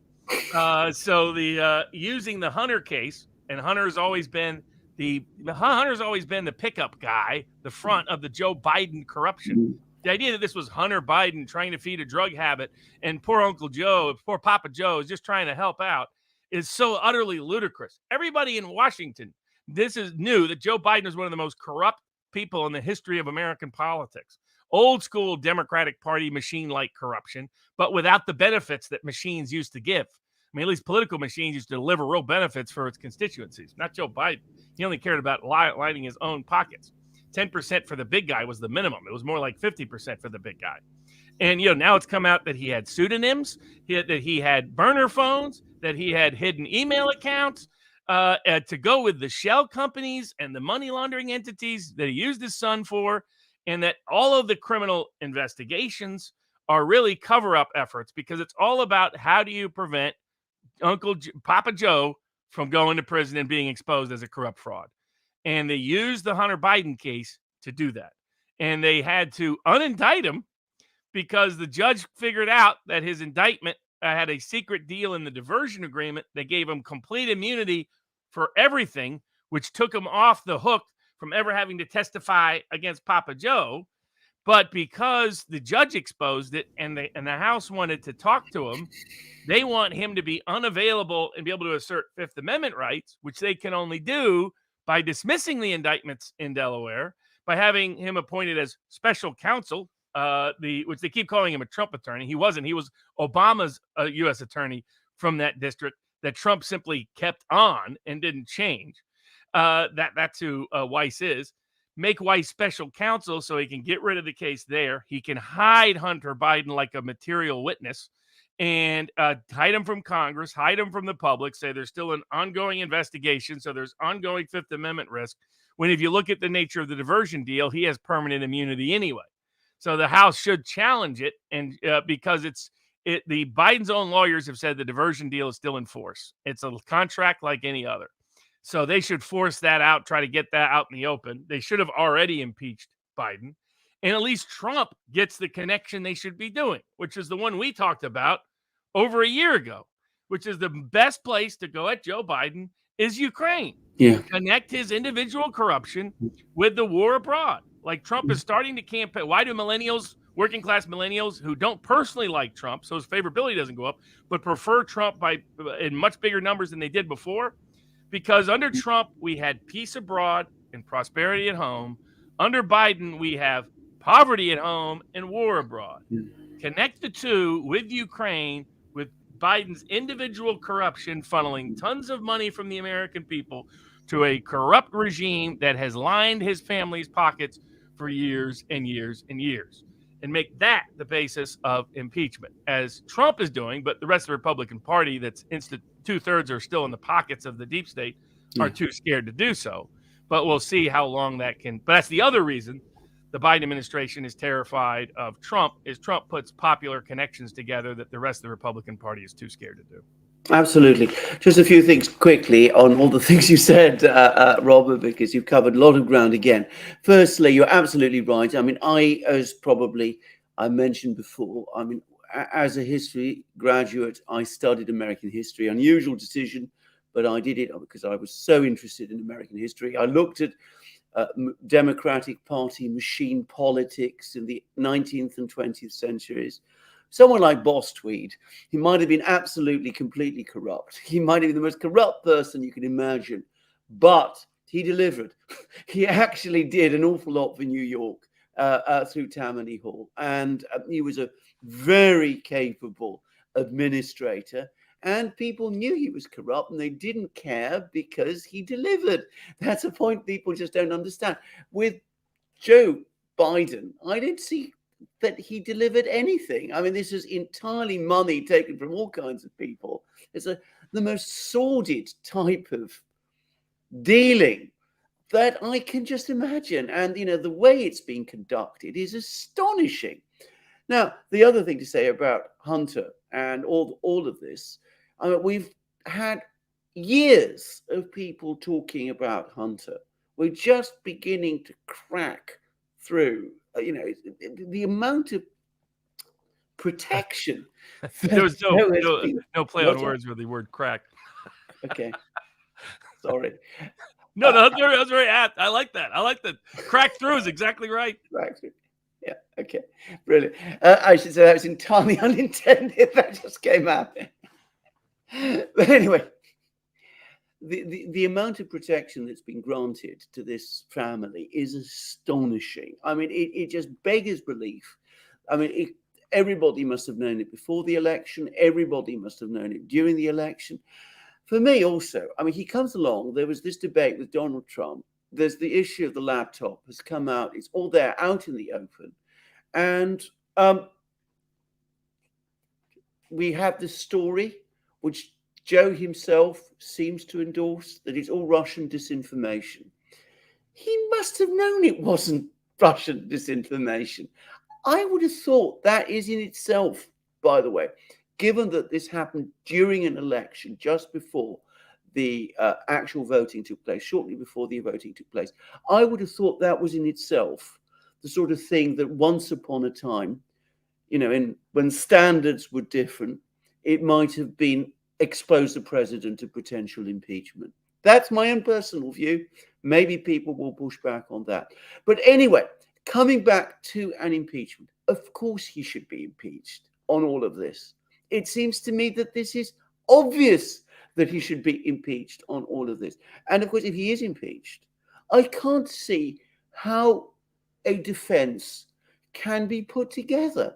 It would broadcast to the American people in a way that the Justice Department, the media, could not conceal all of these sordid things, the use of pseudonyms, the involvement in Ukraine, the connections with, I can't even remember, Zablotsky, whatever his name was, the man who runs Burisma.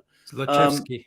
Yeah, exactly. I mean, not to mention all those films in the laptop, the constant allegations that Joe knew absolutely nothing, was completely ignorant of everything that Hunter was doing. He was never involved in his son's business affairs. The fact that that's now been demonstrated to have been completely untrue.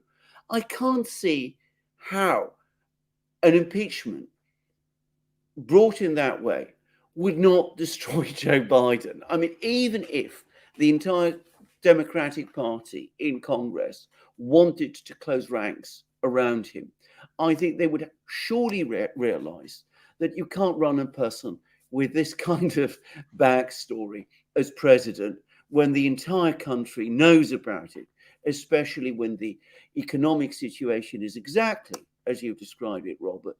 And by the way, on the economic situation, when Donald Trump was president, lots of people have, criticized him. There's been, lots of things have been said about him. It was, to my knowledge, the only period since the 2008 crisis when real incomes in the United States actually grew. He was able to increase real incomes, something which Barack Obama never did, and Joe Biden isn't doing either. Oh, completely. And it's about to get a lot worse.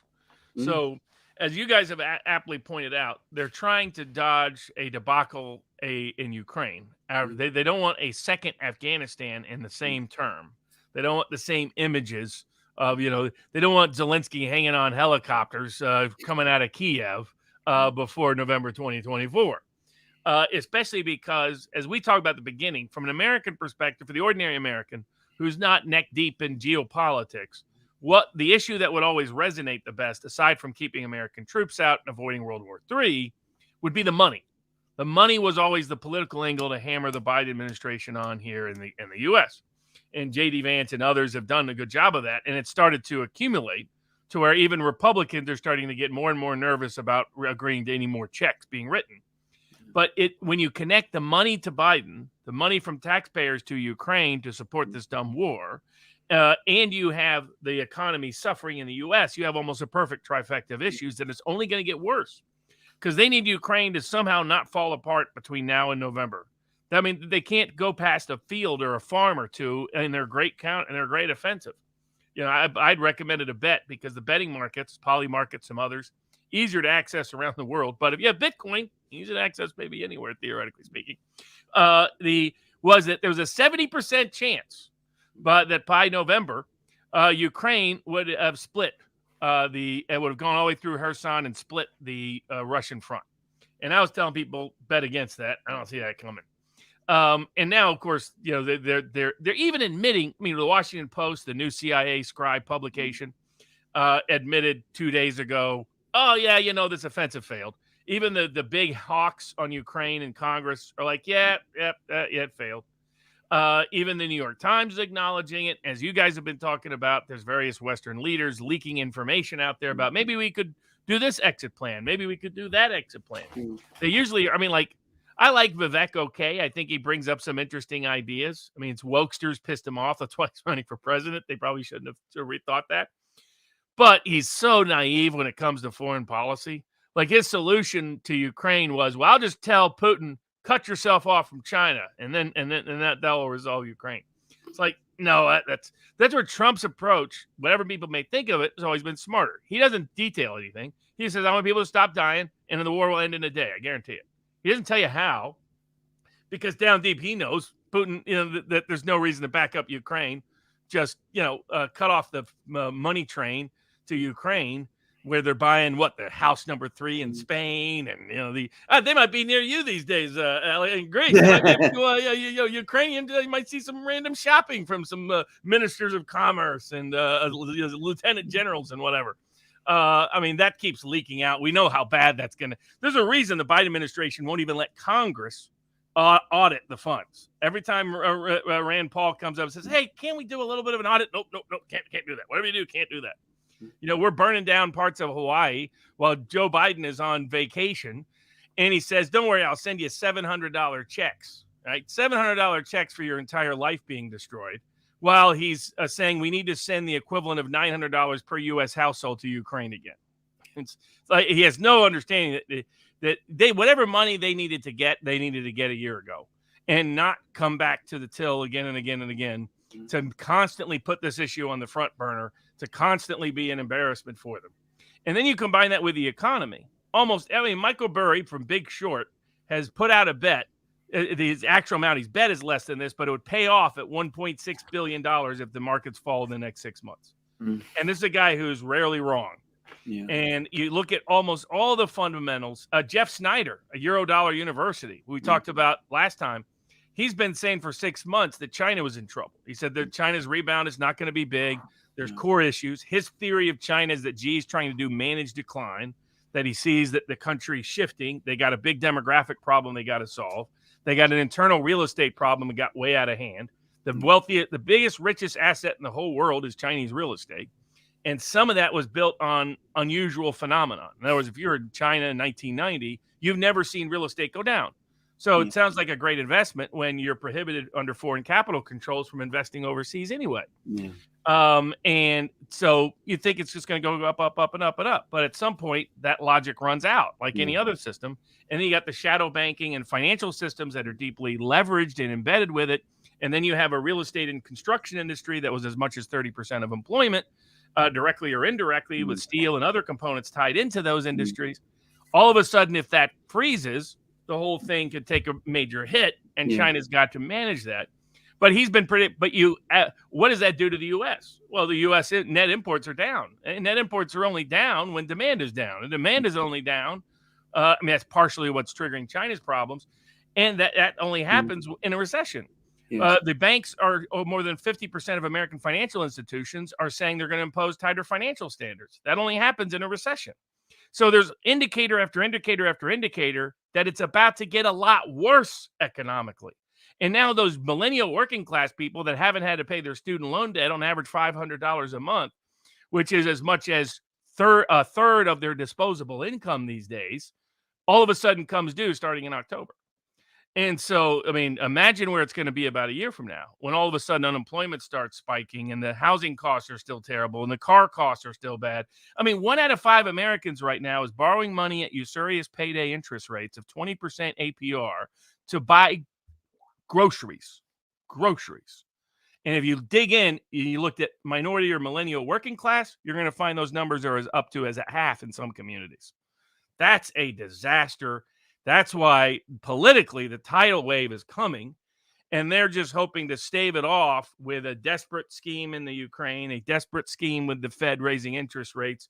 Biden thinking he can just go around and say Bidenomics is great. Bidenomics is great. Yeah, Bidenomics is. I mean, this is part of Trump's new theme.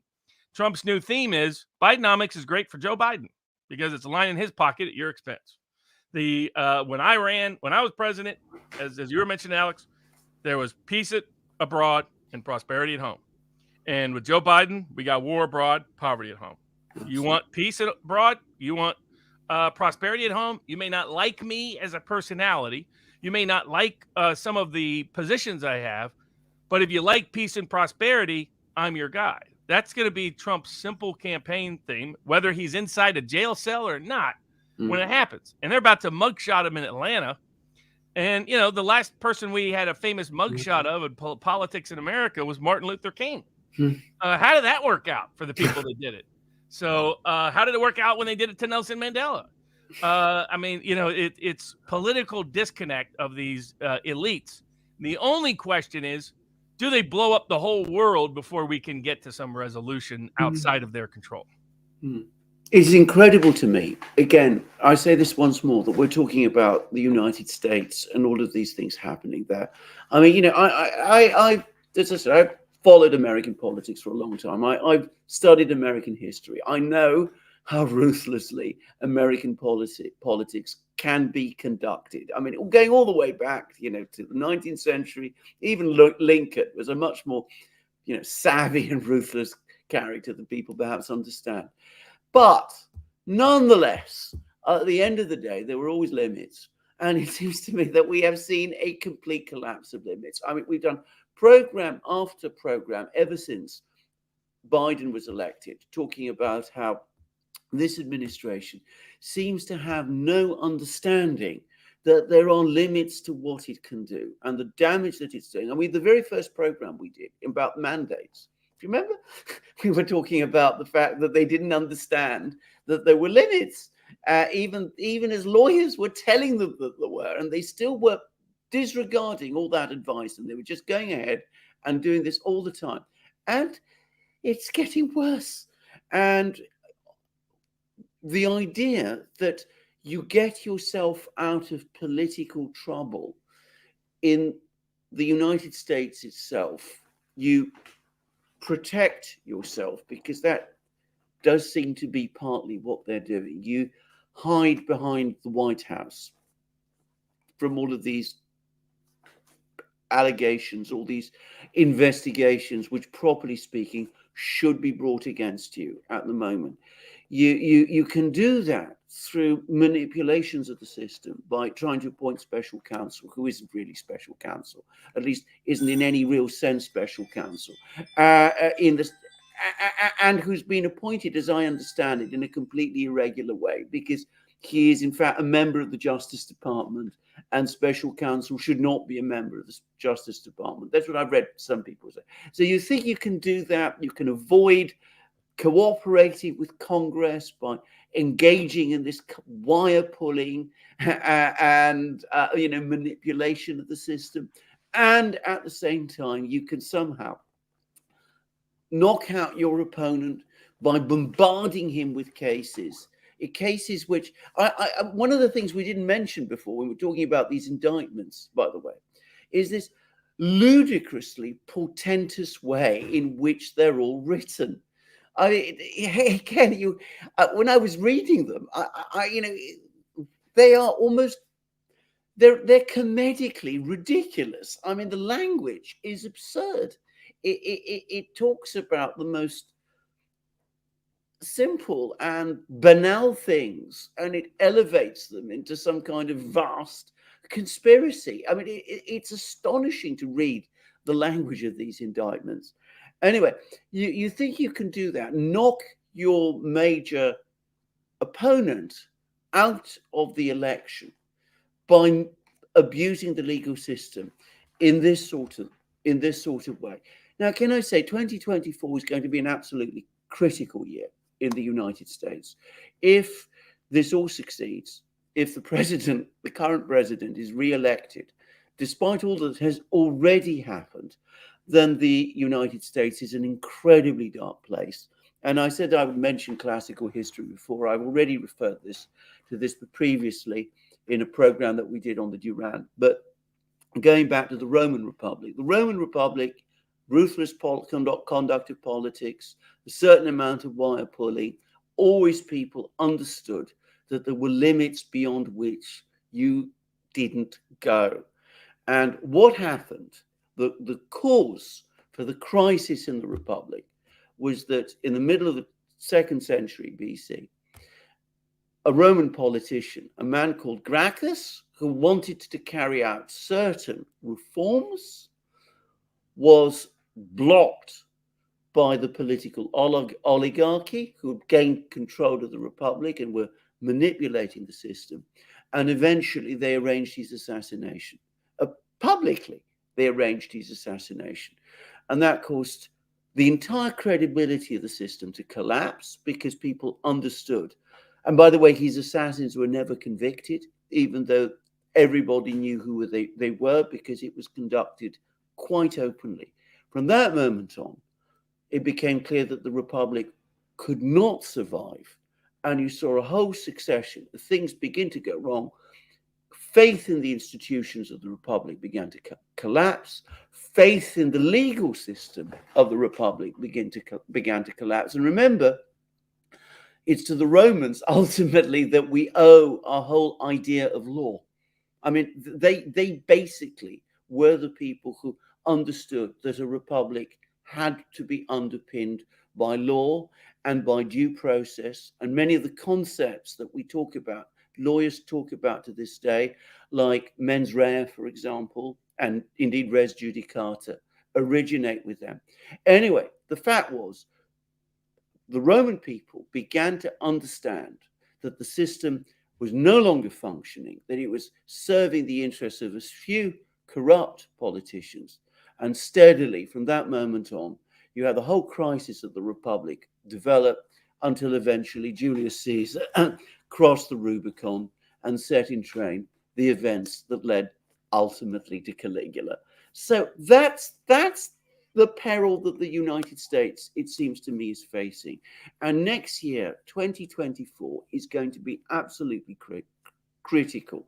There should be, as you absolutely rightly say, Robert, a complete clearing out by the legal system, however it's done, of all of these charges, which are ridiculous. There should be a proper investigation of what the president and his family have been up to. There should be impeachment proceedings because, frankly, the actions that have been taken, in my opinion, justify impeachment. For the integrity of the Republic itself, for the integrity and future of the United States, all of that is essential. And if it doesn't happen, well, I will be very, very worried indeed.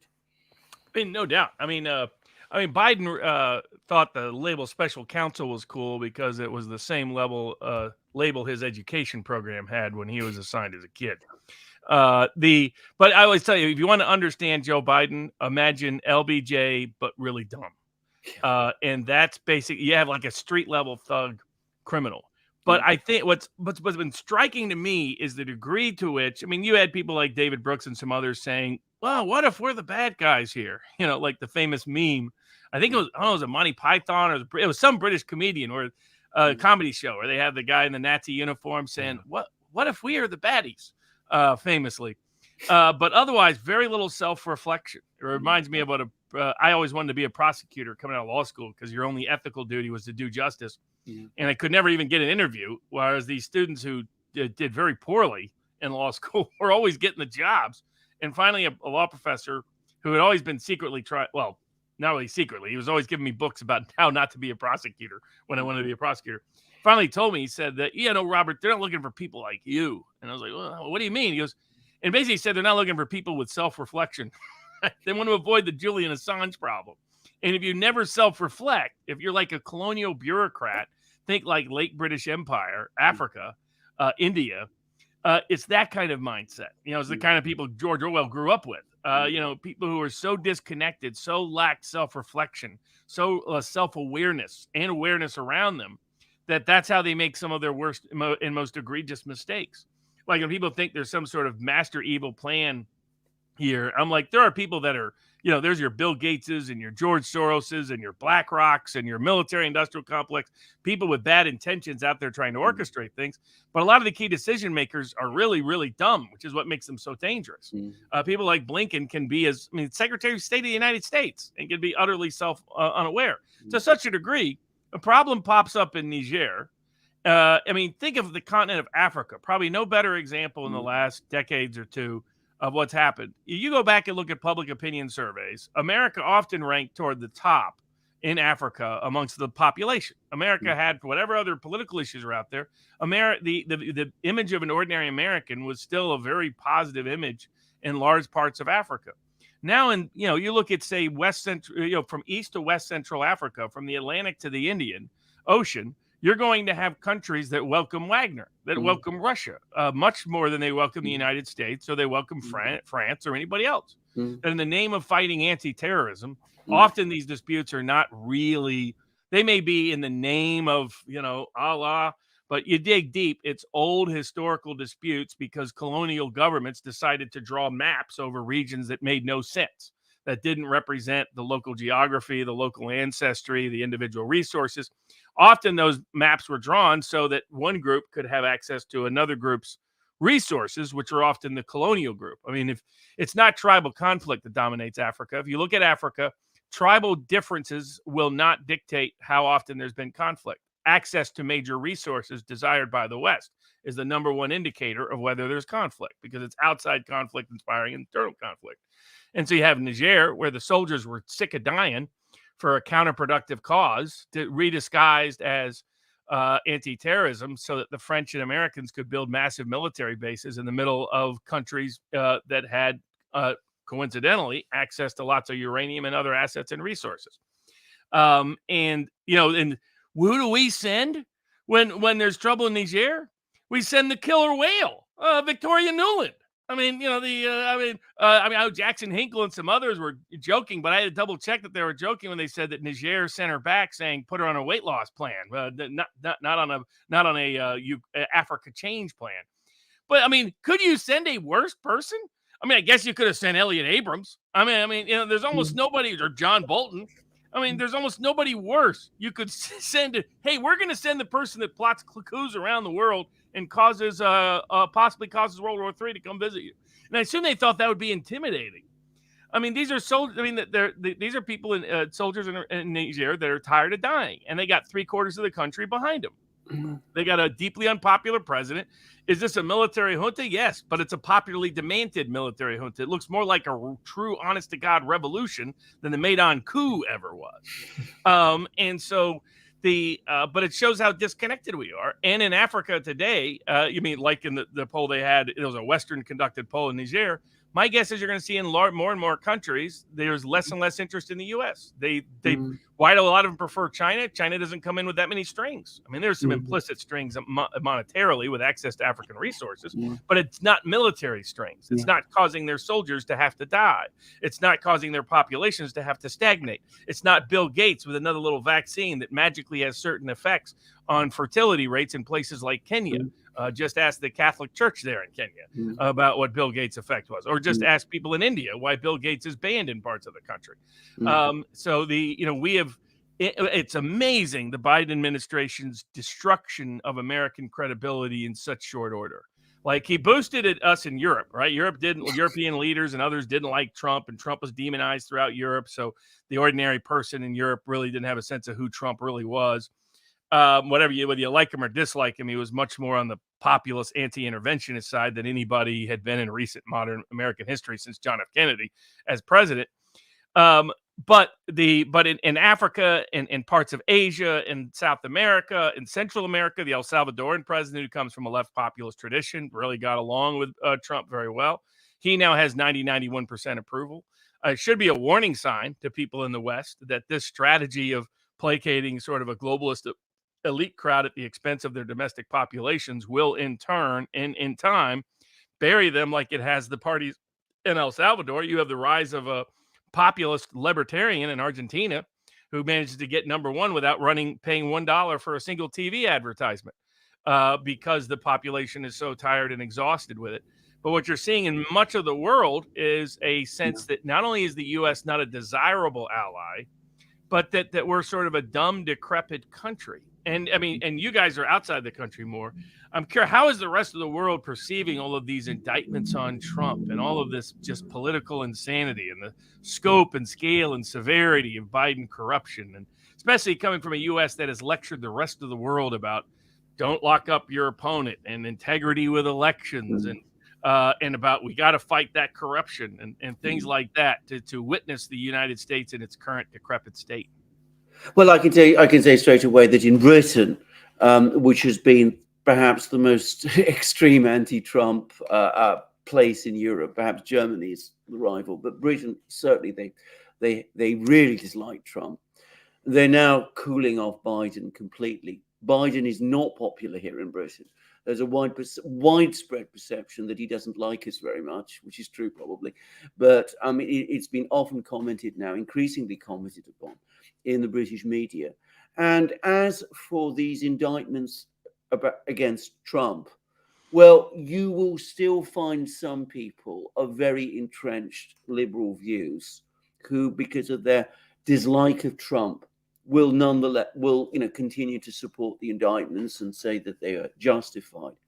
But the great bulk of commentaries that I have read, even in the sort of more left-wing media, even in places like The Guardian, for example, are basically saying these indictments are a huge mistake and they are wrong. So, I mean, I'm not saying it's exactly bought sympathy for Trump. An awful lot would have to happen for that, for that sort of perception of Trump to change. But it's certainly not playing well in Britain. These indictments are not playing well here. They're seen as bad and wrong and mistaken, and people don't like Biden at all. And by the way, just quickly on Niger, because I have been talking to quite a few people, large number of African people here in Britain, and I know a few, and they all tell me the same thing. In Niger, the hostility was not against the United States at all. It was against France. France was the colonial power. France was the country that was running Niger ever since it gained its independence. France has exploited Niger. There was hostility to France. There was none towards the United States. So suddenly, after this event has taken place, which the Russians were not involved in bringing about, what happens is that the United States sends Victoria Nuland and they back France. I mean, there was no reason why the United States could not have come to some kind of entirely friendly arrangement with the new military leaders in Niger, most of whom, by the way, have been trained by the United States. They have American military training backgrounds. So there was never an issue with the United States. It was all about France. What on earth is the United States doing in West Africa supporting France? I mean, it's something that people just cannot understand, given how unpopular France is. Alexander, wasn't it Victoria Nuland who went? Was it what part of Cyprus she went to, or something where she got something wrong in a reference? Yeah, you're right. Yeah, you're right. I'm trying to remember what she said. Yeah, she like either, or maybe it was with I don't know if it was in Turkey. She did it. I thought it was someplace where she basically pretended something recognized a certain way that completely offended her audience. Yeah, and I forget. I just know it related to the Cyprus issue. Yeah, I think she might have given some sort of recognition to like the occupied North, something like that. But you're right. I forgot exactly what she did, but she messed up big time. I mean, you come from a diplomatic family. I mean, and both you guys have extended diplomatic family connections. Is it insane to watch people this bad? I mean, Yes. Blinken is these are whatever you think of their politics. These people are just terrible diplomats. You would never hire them for anything. What are they doing? Never Victoria Nuland. That's the last person you send anywhere. Hire, Absolutely. promoted. They get promoted. Yeah, Yeah. it's the idiot's rise. I mean, It's right. I mean, you brought up LBJ. Can I just say, I mean, at the very tip of my memory, I can just about remember LBJ. I mean, and I've learned an awful lot more about him since. He was brutal. He was corrupt. He was in many ways unprincipled. He was also extremely clever and in some ways impressive. And he understood again that there were limits. After all, he did understand in 1968 that the game was up, and that he came on television and said, I'm not going to stand for president again. He had that element of self-knowledge, and in some respects he was impressive. Now, this bunch that we have in control now, I mean, the word impressive is not one by any stretch that you can associate with them. They're sinister, but they're fumbling and incompetent as well. Even to the degree of, denying Robert Kennedy Jr. Secret Service protection. It's like, why? The reason why that protection exists is because of his father's assassination. Yeah. And here he requests it. No one in history has been denied it. Yeah. He has a long litany of death threats that have been made against him due to a wide range. He's probably the most libeled, Democratic candidate politician in modern American history. Yeah. He may be taking legal action about that sometime soon. That I may have an announcement of down the road. Because he's not going to, lay down for all this for forever. He's making headway in the campaign, building a strong base, building a strong independent PAC that has some big donors behind it, raising good money for his own campaign, getting good organization for his own campaign, getting broad in, his podcasting strategy is that he can circumvent institutional media to reach people directly. And while it'll take a little while, it keeps building well. It's building in the right direction rather than the wrong direction. And doing things like denying him Secret Service protection only further embarrasses the Biden administration and would really be horrendous if anything were to happen to him. Mm-hmm. I mean, it's just unconscionable behavior, but it shows we've become like old Rome. We become like the pre-World War I empires, particularly the Austro-Hungarian, Russian, and Ottoman empires, but the Brits too. That the Brits thought bringing America in would help the Brits and Cecil Rhodes roundtable type crowd think that they were going to. I mean, there were a lot of them thought the U.S. was going to become part of Britain again. The British Empire would be back fully. Oh yeah, absolutely, no question. And instead, it was the Americans grabbing power every which way after World War I. But it just shows it's just complete disconnectedness. I mean, it's like him when he goes out on the beach. I mean, if I were his people, I would definitely not photograph him being on the beach while Hawaii burns. And yet that's what they do. Him sitting there like an 85-year-old, he looks like he's 95, in the beach with an umbrella in the sun. It's like, who even goes with the umbrella beach to the sun and like a cheap, I mean, nothing about it looks good from a marketing branding perspective, but particularly the timing. And they just have no clue. And they just think we're going to do what we want to do and we're going to get away with it. And we have complete carte blanche control at so many levels. And the legislative branches are too weak. The judicial branches are too cowardly. The military has been co-opted. And our European leaders only care about their next EU appointment or their next, World Economic Forum appointment. It's like Brian Kemp when he got elected governor. What does he do? First thing he does is he runs off to a World Economic Forum event. Because he's going to be the next president. He can see it. I mean, that's the world that idiot lives in. I don't know if there's outside of a few times in history to where it's not only our decrepit, demented American leadership, but this is leadership that should be getting denounced in the modern contemporary world. And it's being distrusted in Central America, South America, Africa, large parts of Asia, Russia. But it's being welcomed and rewarded in all the European capitals. Yes. Outside of Hungary. Yes. And it's like, what on God's green earth are they thinking? And look what it's doing to us. I mean, Germany in recession, deindustrializing, Britain in a state of stagnation. We're talking about it all the time here in Britain. France in deep crisis. Spain in paralyzed. It's doing terrible damage to us in Europe, and we have caught the same disease is all I can say. I mean, in some ways it's not surprising because the United States in so many ways a much more modern society than we are than in Europe. One has to say this. I mean, we still have the aristocratic oligarchical traditions in Europe that America to some extent put behind. If America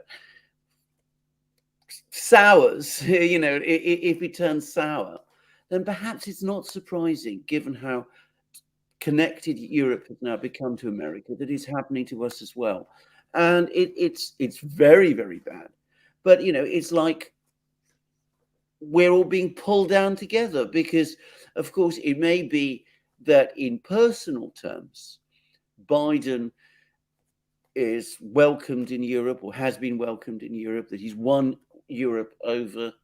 But it's not good for the United States for this to happen because, of course, the old United States, which I remember well. I mean, I can remember, our contacts in Greece with people from the United States in the 1960s.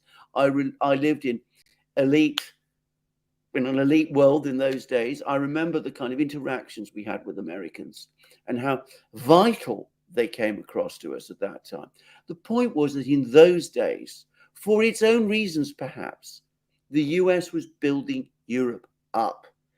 The United States was providing Europe, or at least Western Europe, with wealth like it had never known before and security. What this administration is doing is it's doing the opposite. It's pulling us down. We're losing our prosperity. We're losing our economic positions. And of course, far from being secure, we now have a raging war on our eastern borders, which we're losing as well. So it's this extraordinary contrast between the America that was, the America of the 50s and the 60s, the America of the 60s, which I remember. I mean, I can remember we were at one time in our apartment in Athens. We rented it out to a family from the US Embassy. I mean, I remember all those people. I remember visiting the bases in the US. I remember all the interactions. I remember the America of that time. And I see the America today. And it is like darkness and light. I don't want to suggest, that the America of the 60s was necessarily, always good or always benign. Of course it wasn't. But what I'm saying is in terms of ability, of competence, and of an ability to see forward and to think forward, it was completely different. And the European leaders of that time were completely different people also.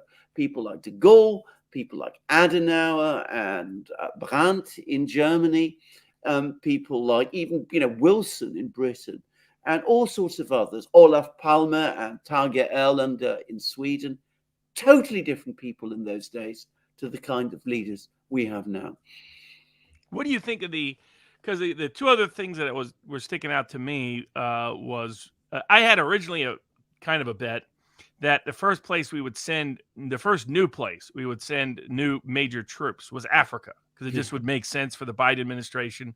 We're stopping Rwanda too, or we're going in to keep the African people free. That's how they would pitch it, if you will. That may still come true because we never officially sent troops formally into Ukraine, thank God, yet. And maybe as they see the debacle in Ukraine, they think, that army in Niger is not that big. We'll go in there. And I thought the other possible risk with that is that if I was looking at it from the Biden administration's perspective and looking at the three European powers and who might be the one to break off, very low chance the UK does, even though the Tories are busy torching themselves with their idiocy of adopting Biden-style politics and policies for their own country. The Germans could have been with the rise of the AfD, but the Germans figured the best way to stop a rise of a new Nazi-like party is to adapt Nazi tactics, of course. Let's ban the party. Let's suspend him. In the name of, I love it, in the name of democracy, let's stop democracy. It's the old, to save the village, we got to burn it down and kill everybody in it. I mean, it's only the neoliberal elites can come up with this utter nonsense. These words that, I mean, it's so much out of Orwell. Orwell just predicted all of this. It's just wild to witness it in live time. That if I was worried in the Biden administration of who might break free from Europe, from the U.S. demands in Ukraine over the next 18 months, it would probably be France. Yeah. That you already have Sarkozy, going out there trying to do his thing, as you guys have talked about. Le Pen has always been more on that side of the aisle, and that, well, maybe they in their minds, especially the way that Blinken, Newland, all these idiots think, all these people that played Model UN when they were 15, the worst way to build in leadership is this way. Sparta had some things right. They knew how to at least build great soldiers. Throw the 7-year-old out to the lion. If he lives, he's probably going to be pretty good. If not, well, it wasn't meant to be. We put him in Model UN. There couldn't be a worse way to raise a future leader. But if you wanted to get on the French side, maybe you go into Niger and restore the French dominant role in West and Central Africa. What do you think? What are the chances that Macron either steps down or that Macron shifts gears over the next 18 months and tries to be the reasonable diplomatic one to try to extract Europe from its disastrous alignment with the Biden administration in Ukraine?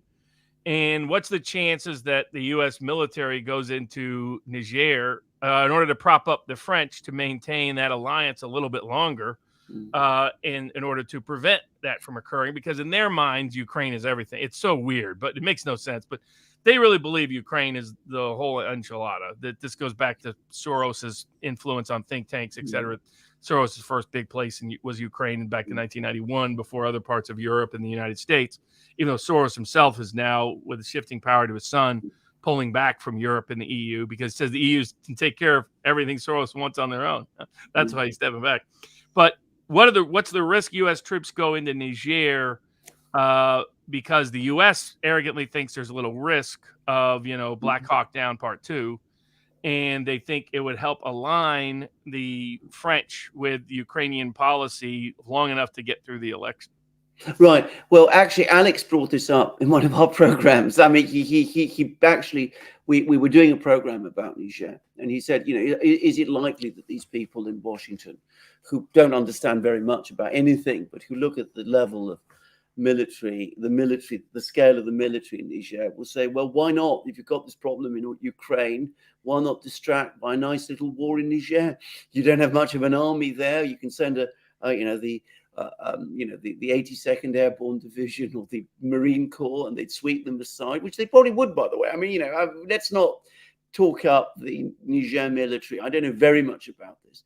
Now, I think that would, and we discussed it, and we agreed that this is actually possible. It's the kind of thing they might do, because they don't understand the risks that they would be running. Firstly, it would create a disastrous impression right across Africa. It would be the United States and a Western power, in effect, invading an African country. I mean, the look would be terrible. I suspect even some of the ECOWAS states who've been talking about intervening would be enormously embarrassed. But the other thing is about, winning over France and supporting the alliance, getting the alliance with France together. Actually, anybody who thinks that doesn't understand France. Yes, Macron might support it because he's Macron. He really doesn't understand France very well himself. I mean, that's the first thing to understand about Macron. He's deeply ignorant of popular feeling in France. But France, this intensely proud country, having the Americans march into Niger in order to prop up France, firstly, it would be hugely humiliating for France. And secondly, given the kind of place France is, cynicism, skepticism is almost a natural religion there. They wouldn't say that the Americans are there in order to help us. They would say the Americans are going to Niger in order to help themselves. They're going into Niger to push us out and to make sure that they control the uranium and the lithium that is there. It would not improve relations between the United States and France. It would make them worse. It's not, I think, something, as I said, that these people perhaps understand. I'll tell you one person who I think probably would understand it. I think Robert Kennedy Jr. probably does understand it. I mean, for one thing, as I understand it, he speaks French. And for another thing, he knows France. But this lot don't understand any of this. Try to explain it to them. And I suspect all you get is the usual cliches about restoring democracy and that kind of thing. That's what they always hide behind, even as they carry out whatever scheme they have. And once they've settled on the scheme, no amount of talking or persuasion can ever make them change. Exactly. And you can, for those people out there that, watch some of the early 90s movies, not only the TV show West Wing, to understand the people who currently occupy key positions of power under the Biden administration. But I forget the movie. They should remember Black Hawk Down, but that's not the one they'll remember. They'll remember the movie with like Tears of the Sun, where Bruce Willis goes into Africa and saves people from the terrible Africans, trying to kill everybody. Africans trying to kill other Africans, that routine. Mm-hmm. That's how they imagine themselves. It's like that meme from Game of Thrones, where it's how all white liberals imagine themselves as all the slaves are carrying what's her face up. It's that and doing it in Africa, because considered the great shame of the Clinton administration was not intervening in Rwanda. Yeah. And instead he picked the Balkans. Now he also picked Somalia, and he also hit Sudan, and people just kind of forget all that.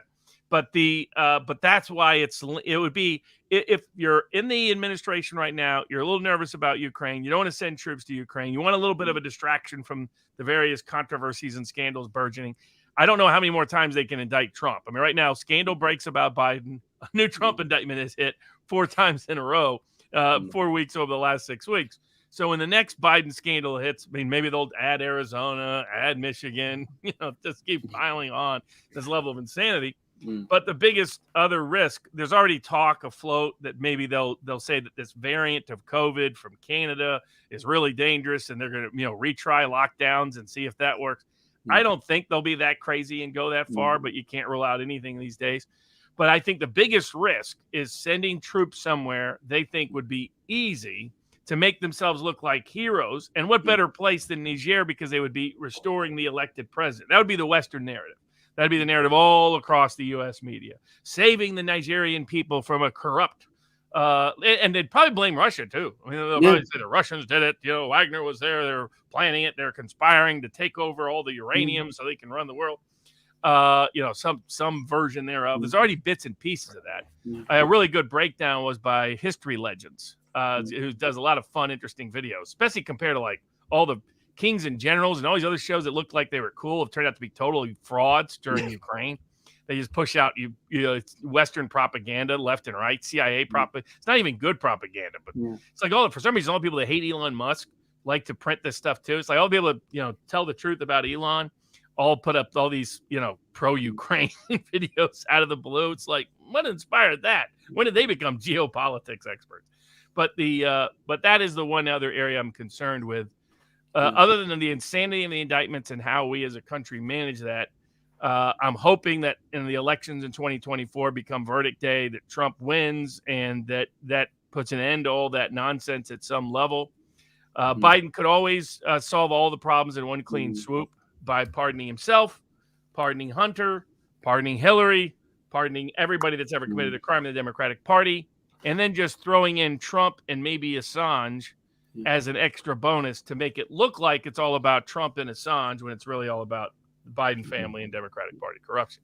I did see the latest talk that maybe the U.S. would go along with sending Assange to Australia, where I assume he wouldn't be meaningfully criminally prosecuted. I can't imagine the deep state wants Assange hung as an example, But I mean, actually putting Assange to a trial would be really politically problematic because again, most of the scandals he exposed, good portion were the Bush administration, but a good portion were the Obama administration. And of course the Clinton emails or aspects of the Clinton emails, particularly the DNC and the emails and the WikiLeaks that they disclosed while he was in Ecuadorian embassy.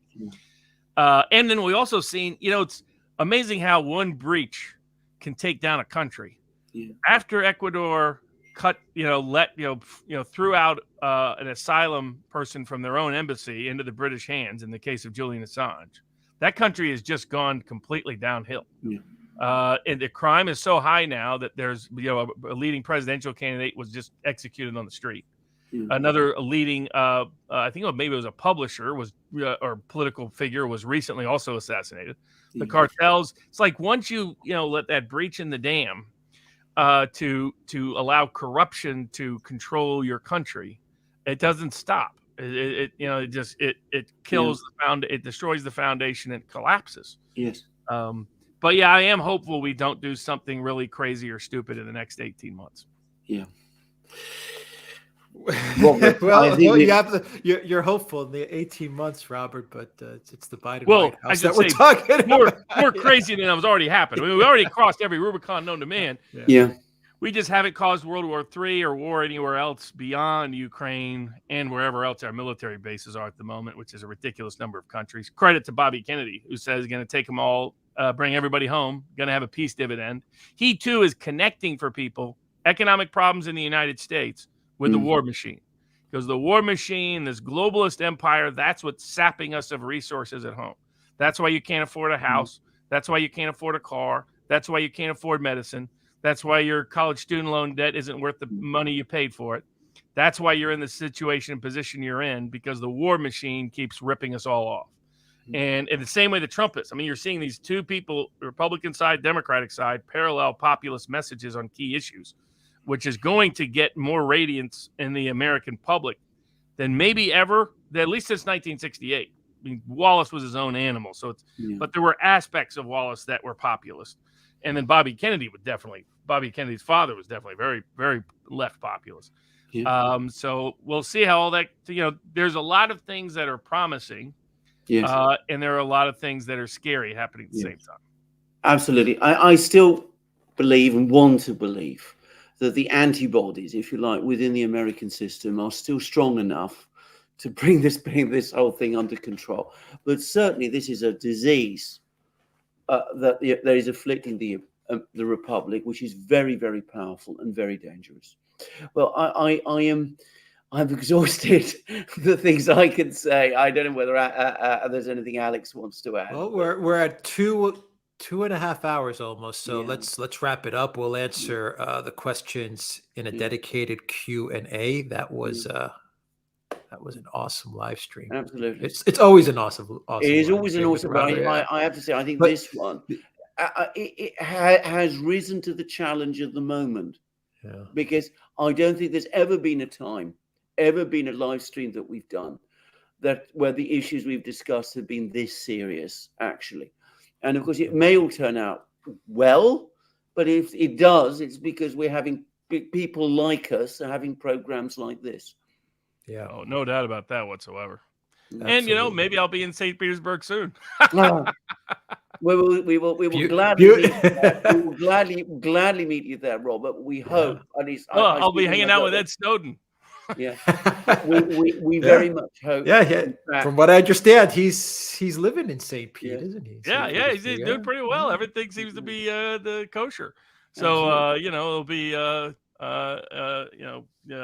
what is it? How do you say hello in Russian? I forget. My favorite Russian word is still no, because it's niet. It sounds like a real no. Привет. Yeah, that's right. But I forget how to say hello in Russian. But what's das vidanya? That's like a toast of some sort. That's goodbye. Goodbye. Dos vidanya. No, I guess that's good for you. Hello. That's yes. the toast. Your good health. That's it. Oh, yeah. But can I just say, Robert, absolutely, I would be delighted to meet you in St. Petersburg, but I still hope and believe that we will first meet in the United States with all of these horrors behind us, and we'll be able to meet and toast each other and say that we fought the good fight alongside lots of other people, Bobby Kennedy, lots of others, people on Donald Trump's side, and that as a result, we won that battle, and that the Republic is secure and safe. That is what I want to see happen. So that's what I hope. That's what I still believe is going to happen, and that's what I fervently pray for. Well, as Ben Franklin put it, we either hang together or we're going to hang separately. Exactly. Yeah, it's going to be a hard fight ahead. That's for sure. Yeah. All right. Thank you to the great Robert Barnes. Where can people find you, Robert? For all the content, we have exclusive content. Got hush hush videos up on Ukraine, amongst other topics, Kennedy assassination, you name it. Bourbons, briefs, Barnes Law Schools, bunch of stuff. We all do it at vivabarneslaw.locals.com. The link is in the description box down below, and it will also be as a linked comment as well. Thank you to everybody that joined us on this live stream. Take care.